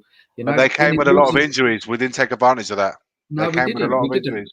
We weren't good Dad, enough. What do you notice? What do you notice about the 3 games that we didn't win there? Right, Arsenal, Newcastle, and Leicester. All 3 teams didn't have any interest in coming out and playing. Good point. All 3 teams. What Arsenal sat in, Leicester sat in, Newcastle sat in, and everyone talks about possession, shots. How many against Leicester, for example? Yeah, we played well first half. Did we have any real clear-cut chances where you go, "Oh, that was good"? There was a lot of balls into the box, snapped headers. When teams put men behind the ball, we invariably struggle. We want to play. Let's look at the teams that didn't. Aston Villa didn't. Yeah. But West Ham in the second half pushed up, right? Man City never put 10 men behind the ball. These are the games where we tend to do better. These games where teams are putting men in against us, we really struggle. We struggle to break them down. That's because we have one way of playing. Definitely not lost. I think we should have got what a point. What I will say is the home games, just looking at this Arsenal and Everton one, and then the next page, we do seem to be leaving our 2 centre-halves a lot more open than we do away. The fullbacks seem to invert a little bit more at home, maybe than away. Yeah, we can have a look at it. Yeah, definitely. So look, just finishing off on this page. Look, I think we've dropped points. Leicester, Newcastle, Arsenal. I think we didn't deserve the game, but fair enough. Arsenal done well in a defensive way and got their win. Let's look at the next set of fixtures here. Again, Brentford dominated. If you look at in an attacking sense, I mean, what I remember of that game is that we weren't the best, but we managed to get the win. I think Brentford had some really dangerous chances that game, and I think it was on a bit of a knife edge in the second half. If you can all remember, we were like 2-1 up, but Brentford had a couple of glorious chances, and we got that third quite late on to get the 3 points. West Ham, again, West Ham are not in a good moment this season. New manager coming in, that was a straightforward victory. But even then, in that game, in the first half, I think we were even a goal down. Man United, we look at that and we think, Man United, they went down to 10 men. Great, we started so well in that match. And look, we got the victory and there's a fantastic away win. But then you question it and you think, Man United, they weren't in a good moment. They sacked their manager a couple of weeks after, and the red card really impacted on the game. But still, fantastic result. Can't take it away from them. And then we have the Brighton mess. So look, guys, what's your thoughts on them? Look, just for me, look, I think you're seeing a lot of similarities every game, whether they're home or away there. If you actually look at the positions on the pitch, we tend to very much do the same thing. And as I've said before, it doesn't leave the other teams guessing. It really doesn't leave the other teams guessing. You know what? I keep seeing people say, we create a lot of chances. We need to score more. Scoring goals has not been our problem this year, gentlemen. Scoring goals is not the problem. Being completely wide open is. I don't understand. I'm sorry. I'm really struggling to understand, chaps, how people are not looking at how wide open we are and going, cool, we need to sort that out. We're blaming forwards. We're scoring goals. We've scored the most goals in the Premier League. Yeah. But we leave ourselves so susceptible at the back. I don't understand how. For me, I think it's a lot of people. I'm going to say it will piss people off. I think a lot of people don't understand tactics of football. I think a lot of people just go, "Oh, I support Spurs. It's great." If you actually go and speak to coaches, tacticians, they'll tell you you can't play like this if you want to be a top club. You've got to be difficult to beat. You've got to plug the gaps. And what you can see there, have a look down the side. The channels. Look at the channels. Every game, look at the channels in behind. Obviously, 37 is Van der Ven, 17 is Romero, right? Am I right? Yeah. And look at the space in behind them in the channels on all of those graphs. That is, if Gary O'Neill did it on Sky Sports, didn't he? Came on and gave a tactical breakdown of how you beat Ange's team, right? We've seen Roma come to Spurs. They did it. Not saying beat us, but how to get at us. We've just seen Fulham do it to us. We saw Brighton do it. Again, Brighton, everything they did. Minte on the right, Matoma on the left. We are so easy to break down on the wings. It is just, I don't know how people can't see it. It's there. Look at the grass behind our centre-backs on the channels. Look at the space. Look, it's clear, isn't it? It's clear to see there. And Nigel, you mentioned about the home games. What did you say about the home matches? That the centre backs are slightly higher. Right. Yeah, I mean, what I've noticed from the home games is that Romero and Van der Ven are exposed even more than the away games. So Udogie and Porro are up even further. So there's even more space to run in behind. But with the stats are a funny thing, aren't they? With the amount of goals we've scored, we have scored the most in the Premier League. But when we win by 4. That's the problem. We can't do it every game. I'd much rather we scored a couple every game in one game than smash teams 4-0 or 4-1, and then a week later lose 1-0. Why is it so extreme? I don't know. Can you bring up a comment for me? Sorry, I'm reacting. Which one? I'm reacting. Ep11 at 8:56. Yeah, sure. Right? Who says Savva doesn't know what he's talking about, right? Ep11, we are the top goal scorers in the Premier League, right? So clearly, scoring goals this season hasn't been a problem for us. If it's a problem for us, then it's a massive problem for everyone else. Ep11, if you watch our games and don't see how much space we give down our flanks, I don't know what to tell you. Sorry, guys on the panel, am I going mad? You guys see this too, right? How teams attack us down our flanks because of the inverted fullbacks. Am I going mad? We give it so many chances, don't we? Yeah, every match, even Roma on Thursday night, they scored literally the final attacks. We should have seen that game out, and we just left ourselves out. Angelino had been putting some really, really rubbish crosses all night. Ended up putting a deadly one that for Hummels to score. I just think we always can be got up because it's very easy to set up against us, especially when we're at home, because they can see us coming. They look at these things like we're looking at right now, and we can be got up. We can be got at, and a lot of the times as well because of our wingers, especially when we're on our right side when Johnson's there. For how good he is at attacking and to go and getting our goals, he doesn't really defend much. Partly, I think, because I think Postecoglou wants it that way. Maybe it's not in Johnson's characteristics, but how many times do we see a game where Porro and Udogie are got at in a one-on-one situation, sometimes in 2-on-1 situations? Yeah. We don't ever counter for that. There's no adjustments when we see that. Saying, okay, we see what we're doing now. Let's adjust. We don't adjust it. We just keep going the way we are because we always try to score one more goal more than the other than the opposing team. I don't know, man. That's just how I see it. But the thing is, we were told all summer, Iggy, by all these people that claim to know Ange so well, even though none of them probably ever watched Celtic. We were told that in the second season is when he changes things up. It's not changed anything. We are as open as we were before. We are so wide open.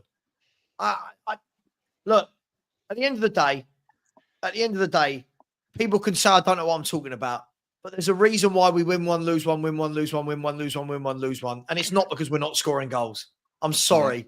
It's No, too no. I think we're simplistic. scoring goals. I think the balance is like, for me. It's not so much about the amount of goals that we're scoring, or even the amount of goals that we're conceding, because I don't think we're conceding. We haven't been as bad this season in terms of goal conversion from our position.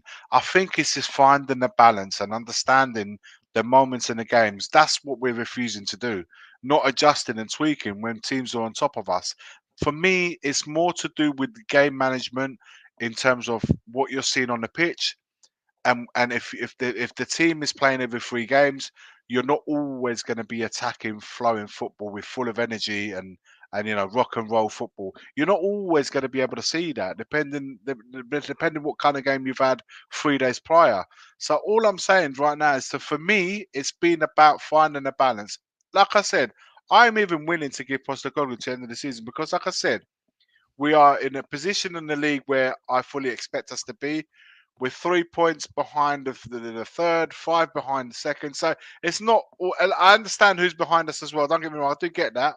So I don't think it's all doom and gloom there. And we are in both cup competitions. So for me right now, I would stick with what we have, but just to find a bit more balance within the games itself. We've been reading the game management, have a bit more balance, and a bit more balance as well in terms of results, to find a level where we're picking up points consistently and not so this up and down. That's my thought process, man. Rightly or wrong as it may be. I know you guys have said that you'll get rid of him. The thing is, but Iggy, I'm not there yet. I'm not. I listen. I always say this when people say to me, "I'll give him to the end of the season." It's not our decision. I mean, me saying I want him, I don't want him here, is nothing to do with giving him to the end of the season. He's going to be here until Levy sacks him. Yeah. The problem for me is, I completely agree with you. We need balance, but the fact that we're so up and down, the fact that we've lost the volume of games we have in the last calendar year, and still people go, "No, I really like Ange. Tactically, he's good." You don't lose that volume of games if you're good, right? In 2020, in 2024, and I think we can now say the year's coming to an end, right? In 12 months, we've won 4 games away. Like 4. Yeah. Listen, it's poor. It's poor. That's in not 2024, a tactically astute manager. No, these are facts. They can't argue with facts. We've lost 9 home games in 2024, right? But people go, "No, good tactically, and all we've got to do is this."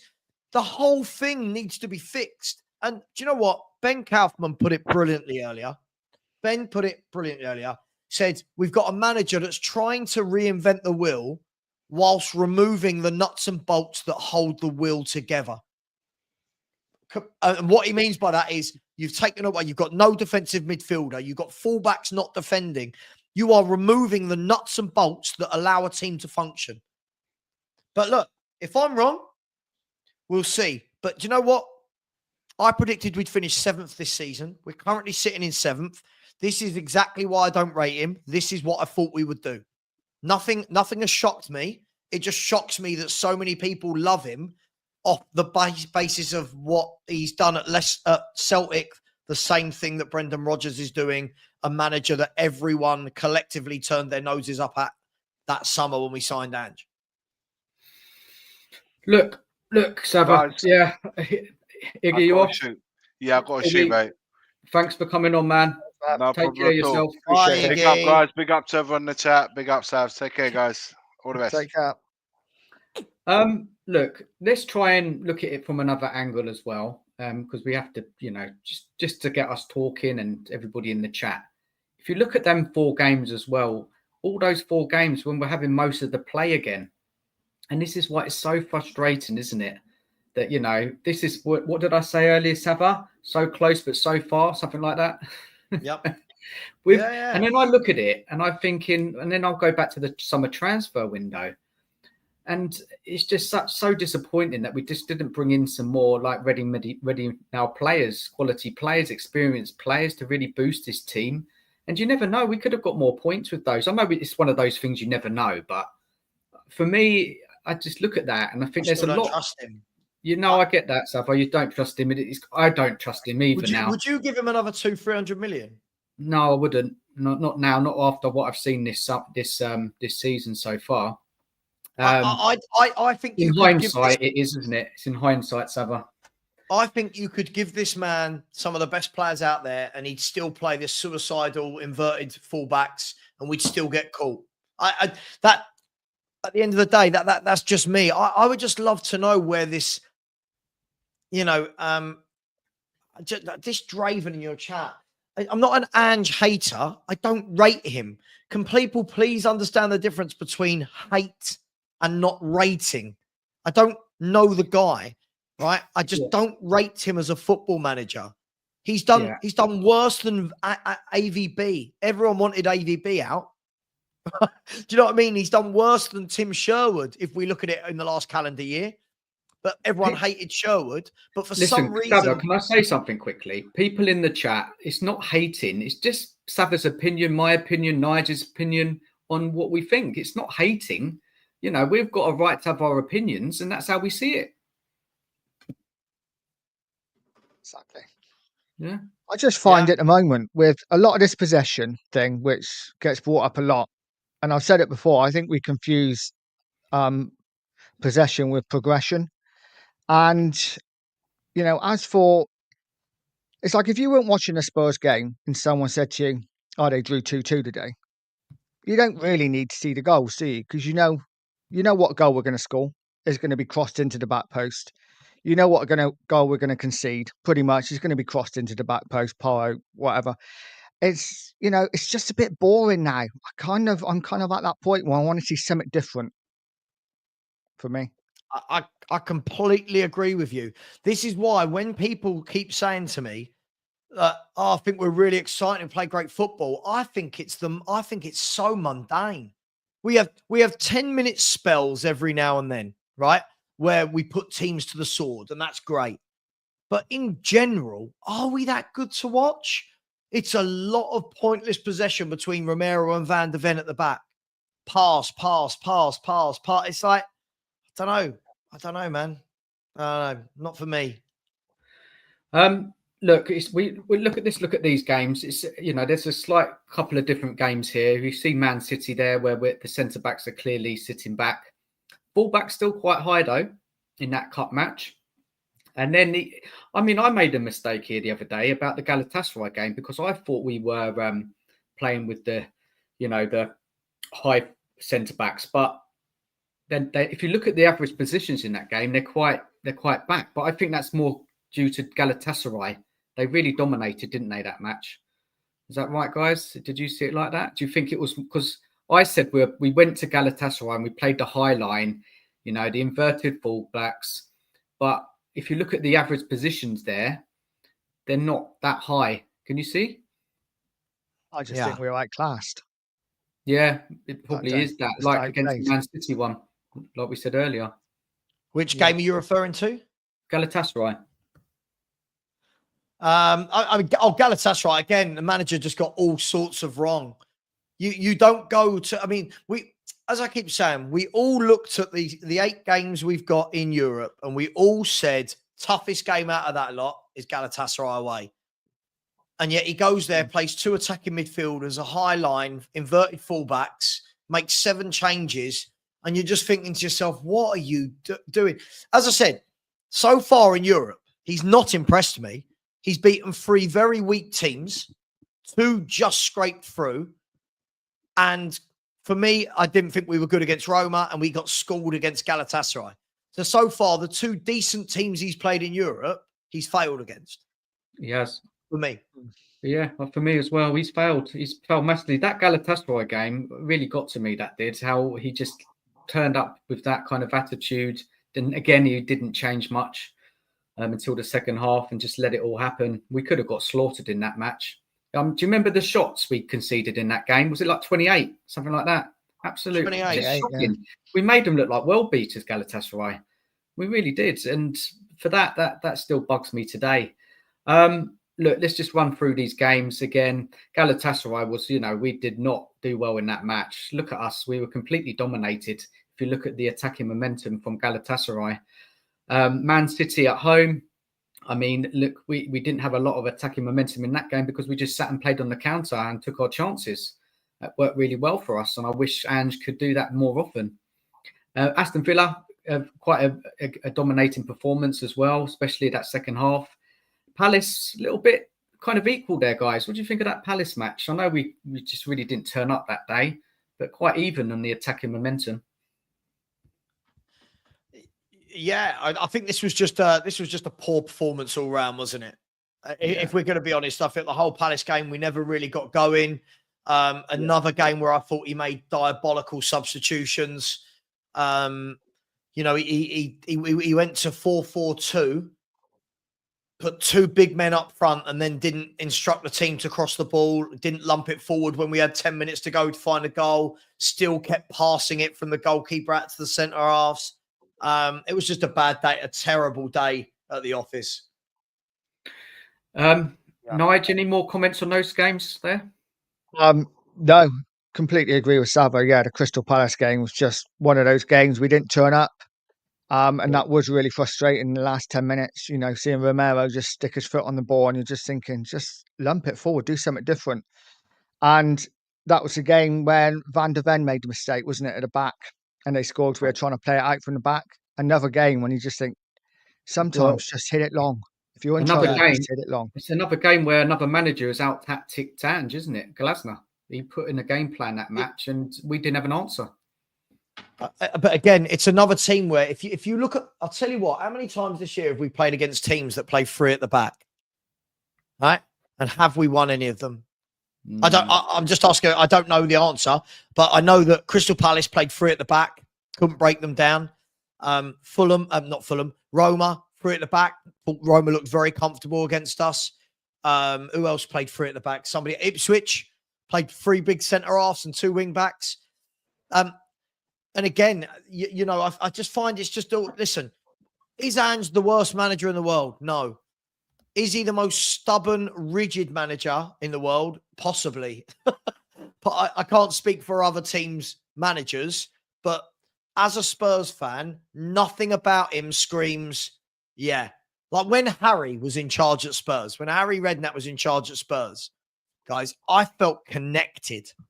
Yeah. Right. I don't know about you. I felt connected. I felt that Harry got it. I felt that Harry put players in their position. You know, he wheeled and dealed in the market, didn't spend a lot of money. If you look at what Harry spent, he bought in senior pros very cheap. Yeah. Got the best out of them. He had two holding midfielders. He had wingers that attacked on the outside, fullbacks that defended. Imagine if we had a Harry now, Savva. Imagine if we had a Harry type manager now. As I said, I don't think our squad is as bad as the results we're seeing. I genuinely don't. I agree. I think Harry Redknapp, that sort of manager, again, that was exciting football. That was exciting football. It wasn't always the get it to the byline, pull it back. Harry, for me, I identified with him. I identified with that. Martin Jol, the head coach. I identified with him. Ange, for me. Pochettino. I mean, Pochettino, yeah, you identified with Poch. Listen, I'm not saying any of these guys got it over the line, but for me, if you actually look at those three, they're a really good case in point. All three of them took us at different stages and moved the baton on. Martin Jol took over a very average crap. Let's be fair. Martin Jol took over a really crap team, right? And started getting us into that fourth, fifth, sixth conversation. And I think it was only before Lasagna Gate, right, that we didn't get fourth that year. That's right. Well, he went. Then when Redknapp picked us up, Redknapp took us on leaps and bounds. He took over a team that were bottom of the table. In 18 months, he took us from bottom of the table to Champions League football, putting everybody in their position, playing really entertaining football. I don't remember anybody during the Redknapp era discussing Redknapp the way we discuss Ange, because Redknapp didn't do all these silly things. These silly things that impress people, I think it's just everyone wants to be a hipster, don't they? Everyone's I like it because he inverts. And Harry just did the simple things. Harry did the simple things and did it very, very well. And then you look at Poch. Poch took us from a team that were a little bit broken at the time, got us into the Champions League, kept us in the Champions League for all those years. And all of those managers did the simple thing. They kept it simple. They didn't waffle in press conferences. They didn't come out with nonsense like, I don't want to be pragmatic and it's who we are. And that's how, that's who we are, mate. And they didn't do that.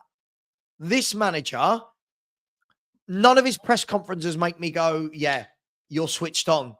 It's all mind games with the press. He's not actually telling me anything as a fan to make me fall in love with. And like Jacob in the chat, big up, Jacob and I are friends, by the way, but I will call this out, saying I love Ange press conferences. The guy chats so much shit. I'll ask you two on the chat. Do you ever watch an Ange press conference, come away and go, yes, Ange?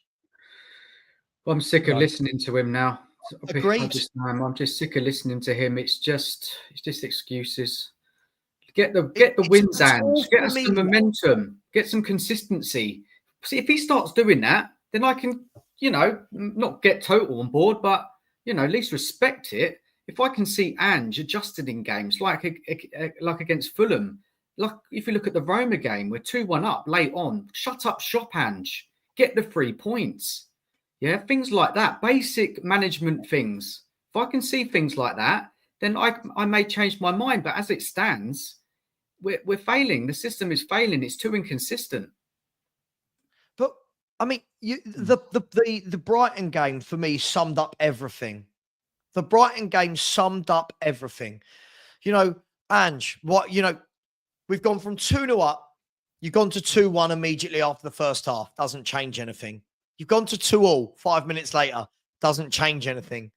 You go down 3-2. Doesn't change anything. And people are going, yeah, he's a good manager. He's tactically clued up. What? He did nothing. And then guys, he has the barefaced cheek afterwards to say, I didn't think the subs would have made a difference, and talking about undeserved points. Dude, that's your job, is to get us points from when we're not playing well. That is your job. That is your job, Ange. Do you think he don't trust the players, Savva? Because I know we have 5-7 subs or whatever we can make, but we only seem to bring on the same 2 or 3 every game. So do you think he doesn't trust the players he's got on the bench? Possibly, but can I fire it back at you, Nige? Yeah. I'm going to anyway, right? Yeah. Do you think the players trust him? No, not anymore. Would you want to play this style week in, week out? I think if I'm a winger, I'm loving it. But any other position, no. If you're a Dogie and Porro, and you're Romero and Van der Ven, are you looking at this going, yeah, this manager's going to take this. This is the style, or are you thinking, fucking hell, I've got loads of work to do again? Like, do you know what I mean? Well, even if you're Basuma or Bentancur, constantly having to put out fires all over the pitch because people are out of position. Yep. Good point. Yeah. Good point, Nige. Yeah, it is. Look, guys, let's just read out a couple of messages because on this channel, anybody can say anything, their opinion on Ange, the team. So look, let's just read them out and just discuss. So let's start off with Draven. Draven is, Draven is a regular to the show. He watches them every week. Big up Draven. He's very behind Ange still. But again, he is fully aware that Ange does need to improve. But he's at the where what's the point of sacking another manager? So that's kind of his stance on it. So let's read out what he says. I'm expecting miracles for Ange. I hope he will bring the chance to prove you wrong about him. When he gets the tools, maybe he'll bring us some success. At the moment, the team is weak. So he's then kind of referring it to the transfer window in the squad, I think. Sure. But with the players he's got, you can plug the gaps. With the players he's got, the transfer window doesn't dictate to him that he has to have these god-awful inverted fullbacks during in a system, right? Yeah. And the thing is, could you bring that comment up one more time? Of course. And big up to Draven. And by the way, it's just a football opinion. There's no hate. I love the picture. It's creepy as hell, but I love it. Said, are we expecting miracles? What? I'm expecting miracles, what, to beat the likes of Fulham and Ipswich and Palace? No, I'm not asking for miracles. You know, when he gets the tools, my question to anyone that says when he gets the tools, can anyone please give me evidence of Ange in his previous life having the tools at this level of football and being a success? He's had the tools at Celtic, right? Us three could go and be joint managers and win the league with Celtic, right? I'm not knocking it, but as I said, Brendan Rodgers is doing what Ange did at Celtic. And Brendan Rodgers, do you remember? Like, I remember in our Nige, do you remember in our group? Because Pete actually said, didn't he? Like, I'd take Rodgers, he's decent. And the whole of the fan base going, oh, Brendan Rodgers, he's shit. No, Brendan Rodgers. But what does Ange do that Brendan Rodgers doesn't? Like what is it that he does? What's he doing? Like, I don't know what he does that makes all these people say, I trust him, I love him. What? Sorry, Draven, we disagree. When you're saying at the moment the team is weak, Draven, what I'd love to know is all the people now saying the team is weak and hasn't got his players. No, everyone was telling me off for saying this in the summer. Everyone was having a pop at me for saying crap transfer window. We need senior pros. Oh no, he's got really good players. This player's great.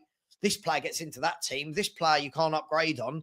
Now all of a sudden, it's the players aren't good enough. But when we beat Man City 4-0, the players were good enough. I don't know. I'll tell you, too many excuses. I'll tell you how bad the window was. That I wanted Højbjerg and Skip gone, but as soon as they're gone, I'd love to have them back now. That's how bad our window was. Yeah, shocking window. One of the worst for years. And again, Dan, let me ask this question. How many fans, right? How many fans all window? Oh, but he's got rid of Deadwood. He's got rid of Deadwood. Yeah, we did brilliantly getting rid of the Deadwood. Did we? Did we do brilliantly getting rid of the Deadwood? Because now I'm hearing it's players that aren't good enough and they're Deadwood still. So I'm so confused with I'm really confused. It just feels like there's too many excuses every time this manager fails. One win in 5 games. One win in 5 games is that's where we're at with Bournemouth and Chelsea to come. What if we lose the next 2? Yeah, let's read up Jacob's comment. Pick up Jacob. Difference of opinions. I think it's our failures in the final third why our league position is what it is. Interesting perspective. What do you think? It's not when we're saying it's not a difference of opinions, Jacob, surely you watched the games. You watched Fulham and saw how they destroyed us in behind the fullbacks because they were playing central midfield. Surely we see that is a massive issue at Tottenham Hotspur.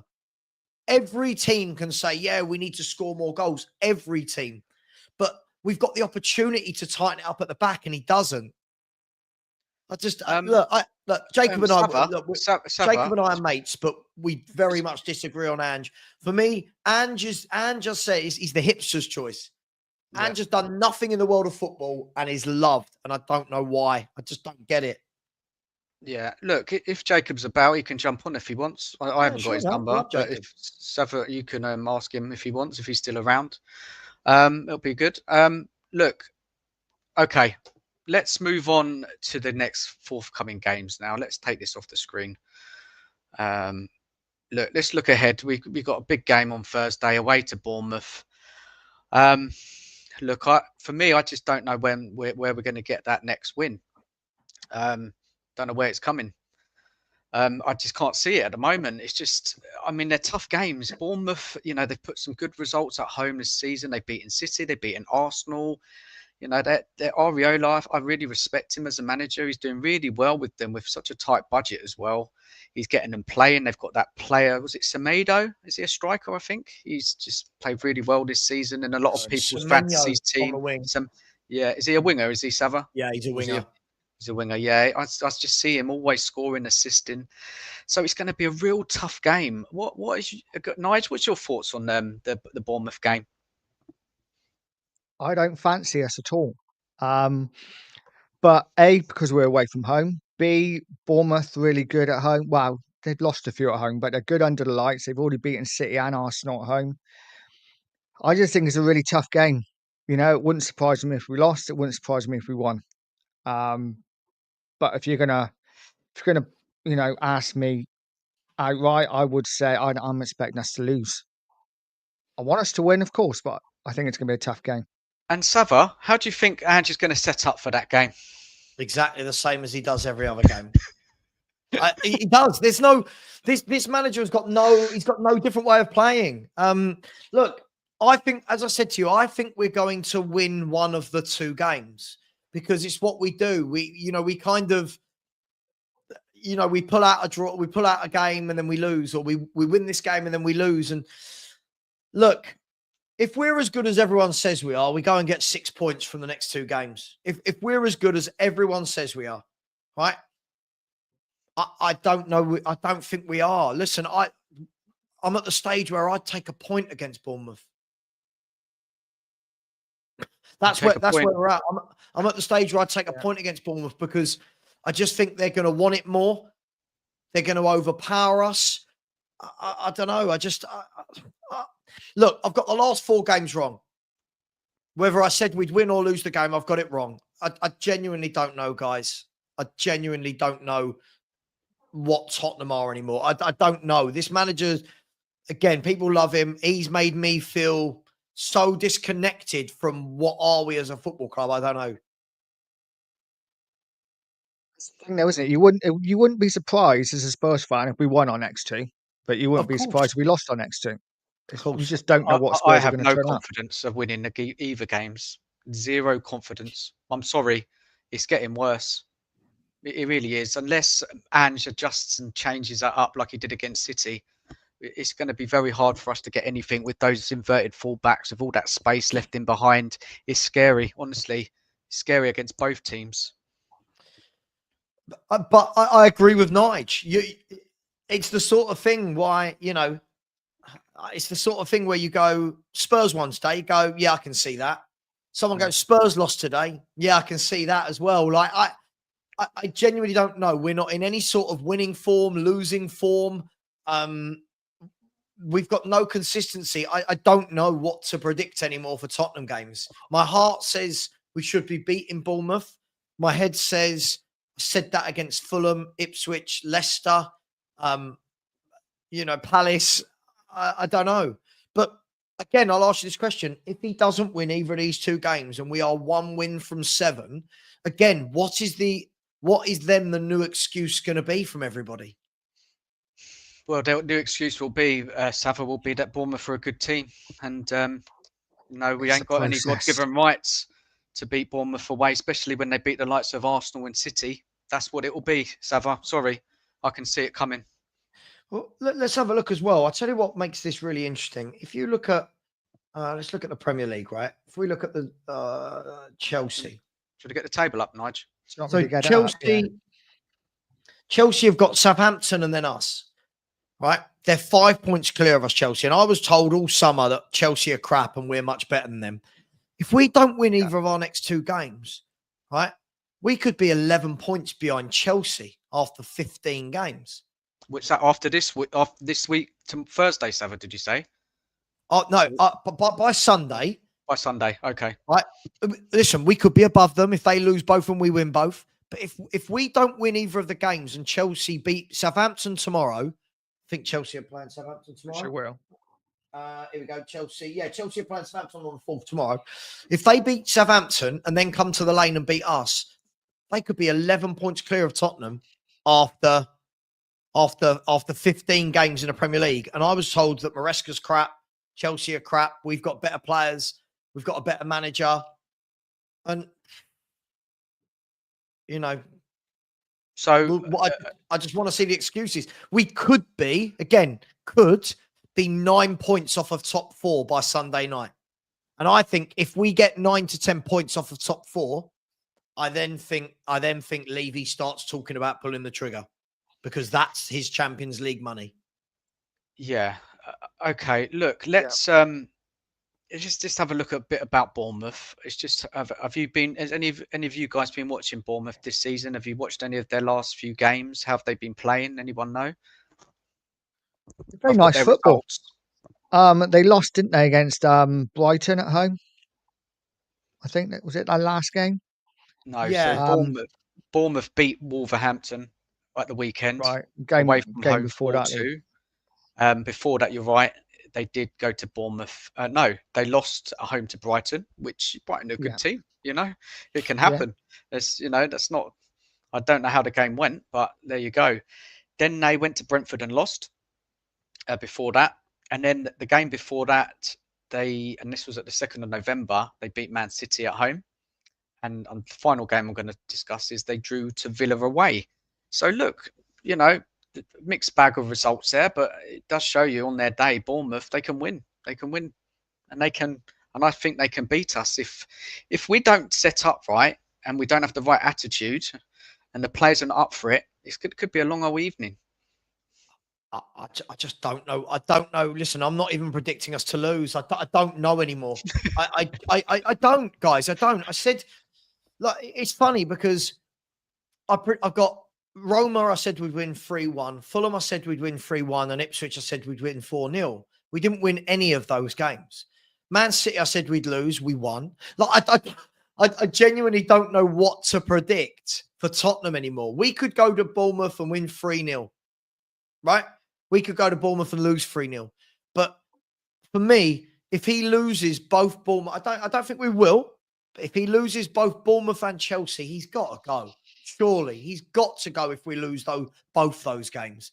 That would be 7 defeats in 15 league games. Or do you think he's going to wait for that cup match, Savva, against Man U? I mean, he might do, but we know Levy. We know Levy, right? Levy always sacks managers when we're miles off a top 4 because that's his Champions League money. I'm not saying we are. Yeah. We could win the next 2. We win the next 2. We're sitting comfortably in the top 4, and I can start going, okay, bit more consistency.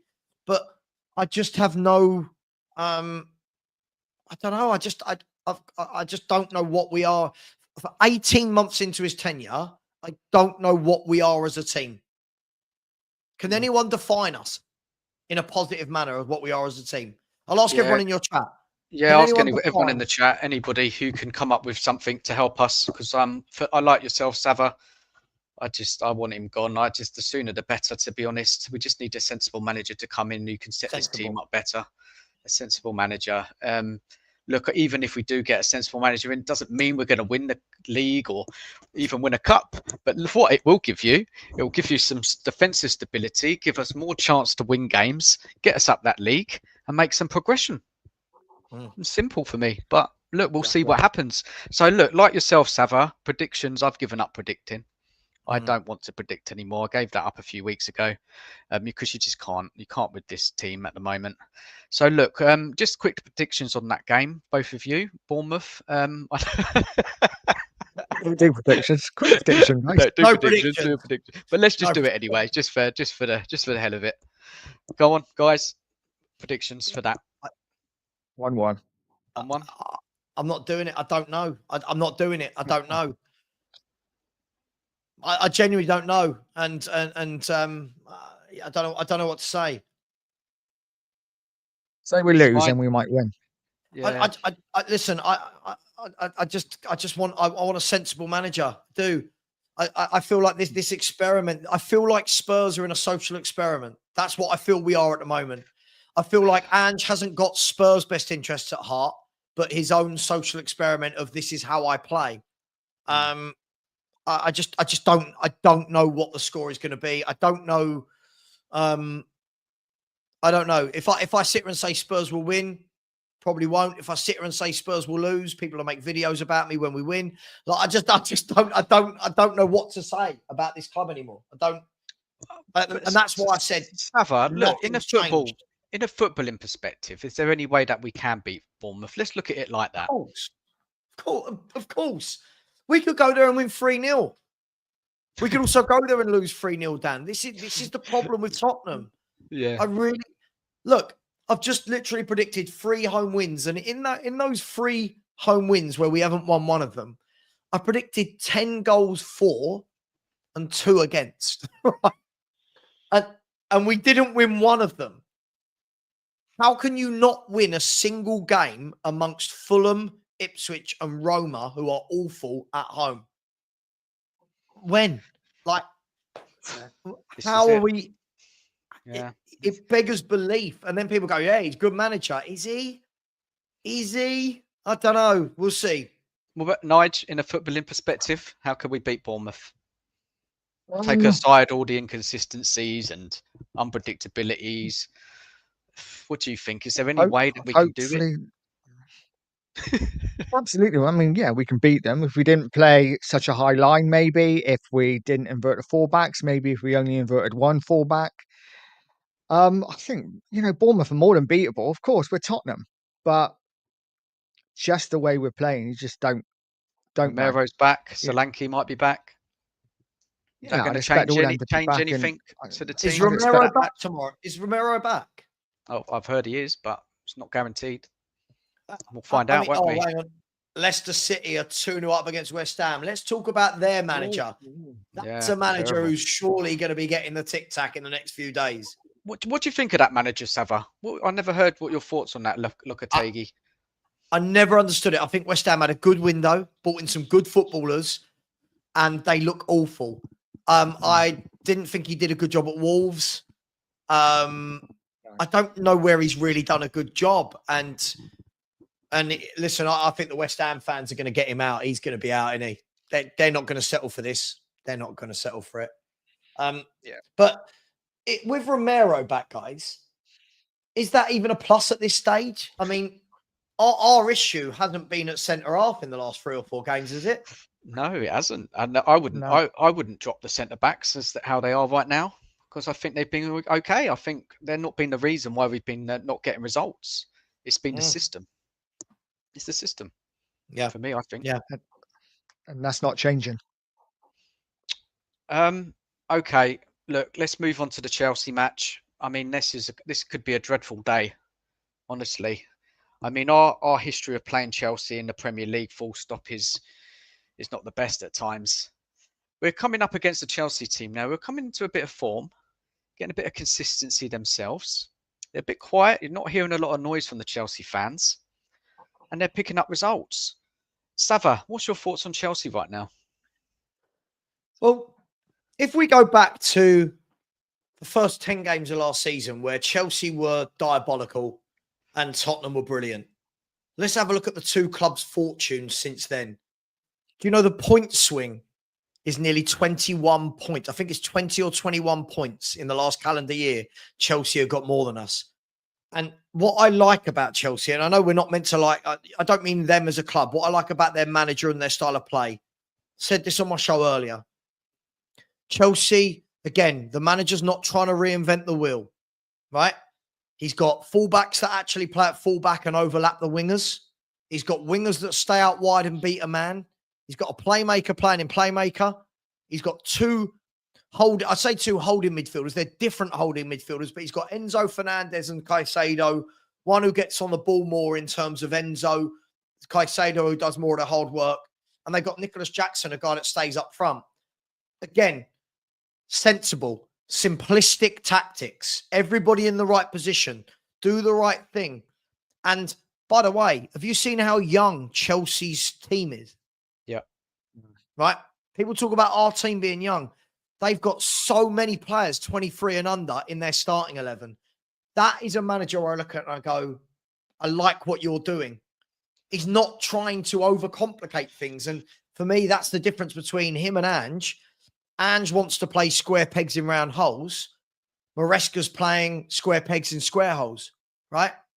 And they look solid for it, right? They look solid for it. The proof's in the pudding. The proof of the pudding is in the eating, right? Look, everyone said, "Oh, they're a mess. This manager's coming." They've lost 2 games all season, if I'm not wrong. Hang on. Let me just double check. Yeah. Chelsea have lost 2 games all season, and that was to Man City on the first day of the season and Liverpool. So in 13 games, no one's been able to beat them apart from the best 2 clubs in the country. Right? I just think he's getting it right. I think he's getting it right. And I worry about playing them.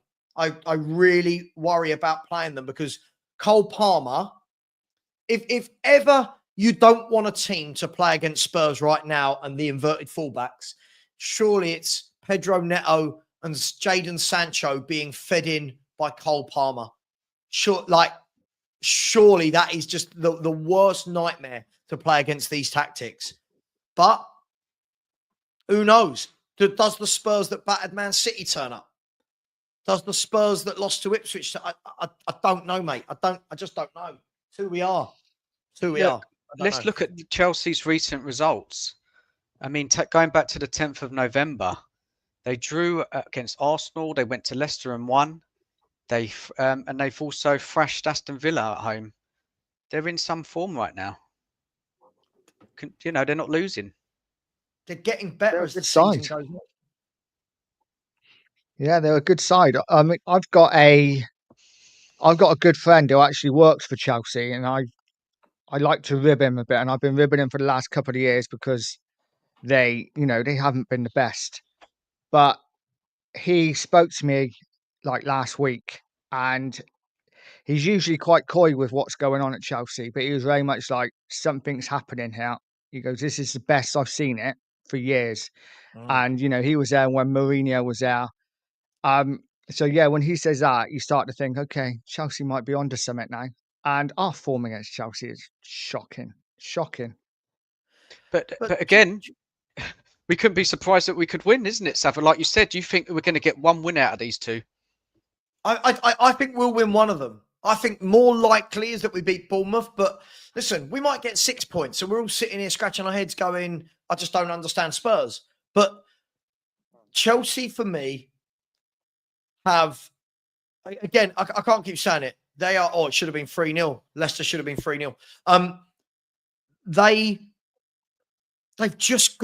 They're just getting it right. And I'm not saying they're going to win a league title, right? I don't think they're anywhere near that yet. But what they've done is they've brought in players that want to play now. If you look at it now, they've got young players in that want to play, that are working hard. Players that were absolutely berated by fans are playing brilliantly. Cucurella looks brilliant at left back, right? Did last season as well, by the way, under Poch. You think Pochettino kind of made the stepping stones? You know what I mean? Yep. He built the stepping stones last season, and now the new manager's coming and he's kind of pushing them along even more.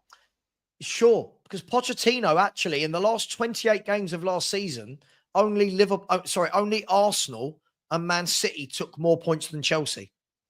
Chelsea took more points in 28 games. So in the last 7 months of the season, Chelsea took more points than Liverpool. Right?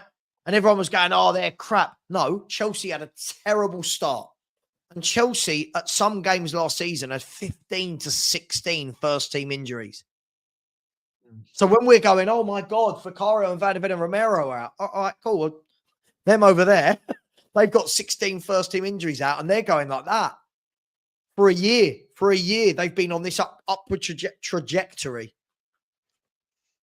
So I think they're a decent team, but I wouldn't put my money on it. I wouldn't put my money on us winning or losing it.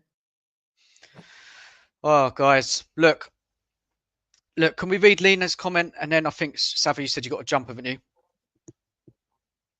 Is that right? Yeah, Savva? sorry. West Ham have just scored, I think. Yeah, sorry, yes. All right, let's read Lena's out. Maresca plays entertaining football, yet you've never once heard him speak about his style of play, only about bringing in Chelsea back to where they belong. That's the kind of manager I would listen to. Yeah, it's very sensible comments. Hang on. Look, is anyone talking about Enzo Maresca this year in press conferences? No. Is Enzo Maresca on TalkSport being talked about on TalkSport every week? Fans phoning in saying how much they hate his style of play. No. Fans phoning up, sticking up for him. Fans talking about his press conferences. Nope, under the radar. And what are they? Joint second? No, joint second doesn't exist. What are they?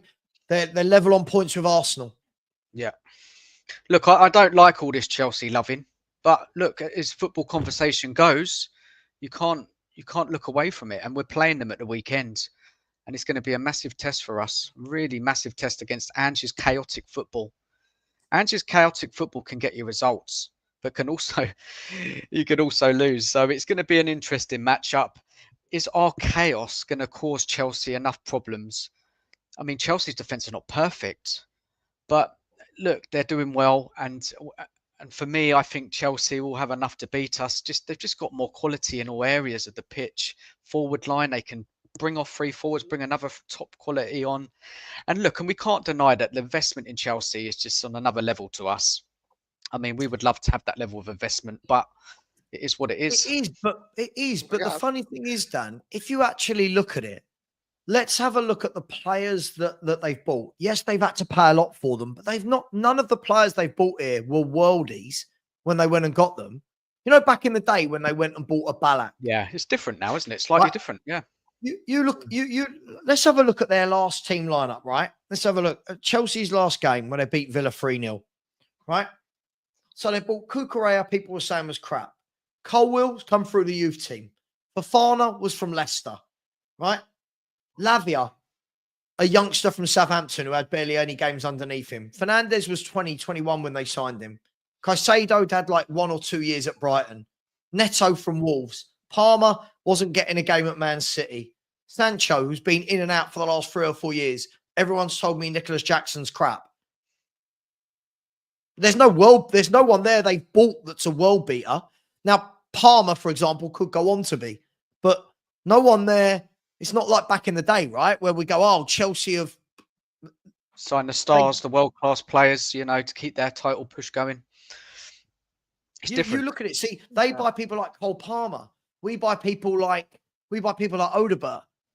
Yeah. No offense to Odegaard, but there's huge differences in terms of the caliber of player they go for at that age as well.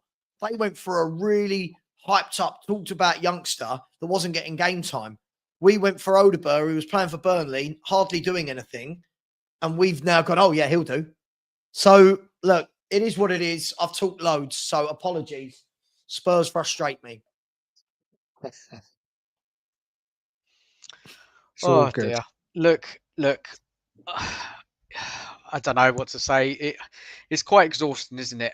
Going through this as a Spurs fan. It really is. It's draining at times.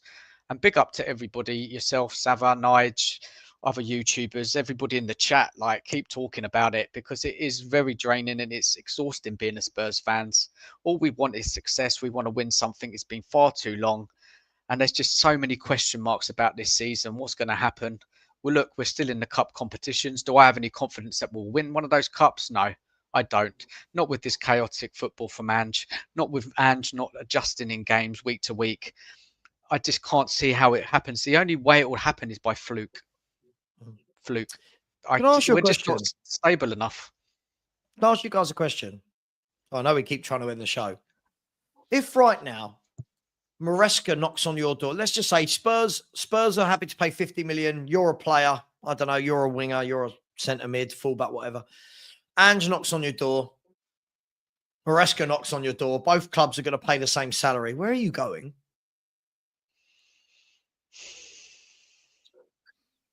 Head Chelsea. Heart Tottenham. But yeah, probably Chelsea. But I would look at it and go, yeah, they look like a team. They don't look like they're all over the shop. I'm not saying Chelsea are unbeatable, but they've only lost 2 games. But I'd look at that and go, yeah, I like what he's doing there. I'd look at Spurs. If I'm a defender, I'm going, not a chance. No, sorry, do you want to come and play on my team? No, mate, because the goal, no, mate, you're going to make me look terrible. If I'm a winger, sorry, you don't want me to beat my man. You want me to cut in? No, you're all right. Sorry, I'm a playmaker, but you want me to drop into midfield and do all the doggy work and tackle back? No, you're all right. Do you know what I mean? Yeah. I'm a striker. I want you to do all the work outside the box, not too much inside the box. Absolutely, Nige. You know, I'm a goalkeeper. Yeah, I don't want you to don't save the ball. I want you to just come out and play like your Beckenbauer with your feet. I don't know. Maybe I'm too harsh on Spurs, but the years have caught up with me of defending, trying to defend absolute rubbish, if I'm honest. Okay, what do we think is going to happen on Sunday? I know it's hard again, and we're in the same problem with predicting. And look, is there any Savva, Nige, people in the chat? I know I've seen some predictions in there ready for this game, but is there any chance that we can beat them? I know, of course, there's a chance, but I'm not confident at all. I'm being straight with everyone. I don't think we can beat them. I don't think they will thrash us.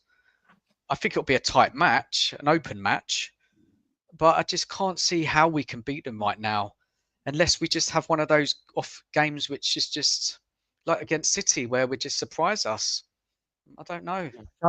Currently, I think we'd need to be at our best. Chelsea would have to be slightly off it. Yeah, But fair that could point, happen. Nige. That could happen. Yeah, yeah. Look, this is a game we could win 4-1 like we do against the likes of Villa and West Ham, or it could be a 2-0. Do you know what I mean? I don't know. I'm genuine at the stage, Dan, where I don't want to be predicting Tottenham scores because I've got no idea. I've got no idea what Tottenham is going to turn up. We could win both. We could lose both. We could draw both. I've got no confidence that we're going to win both. That doesn't mean I don't think we can. I don't know. I don't know. Is the excuse on Sunday going to be, but we played Thursday night? I mean, do you know what I mean? Everyone in the Premier League at the moment is playing 7, 8, 9 games in December. So everyone's got to deal with it. Oh, I've got dear, nothing Savva. else to say tonight on Spurs. No, look, last thing we'll say, just have a bit of a laugh here. Come on, let's lighten the mood up a bit. What's the best excuse you've heard so far, Savva, since the weekend of why Spurs are, inconsistent? What's the best? How long you got? I don't know. I've heard every excuse, Dan. The one that sticks to your mind, Savva. One that sticks to your mind that you're thinking, oh my days. Okay. I mean, is that these players don't deserve Ange? These players don't deserve Ange. Wow, cool. That's crazy. Yeah, it's like Ange is some mythical. Like I don't know. These players don't deserve Ange. Oh dear, Nige. I haven't heard too many, to be honest. Probably injuries. That's usually the first thing that people say, isn't it? We've got lots of players out injured, so that's okay because we've not got a squad. Lena makes a good point. This is the thing, and I was having this debate you saw on We Are Tottenham TV earlier. This one here. Yeah, it was all. It's only because of our injuries. We were literally the same inconsistent team with our first 11 out as we are without them. It's we heard this excuse all last season. Do you remember? Van der Ven, Romero, and Maddison are all out injured. When they came back, nothing changed. When they came back, it was just as bad.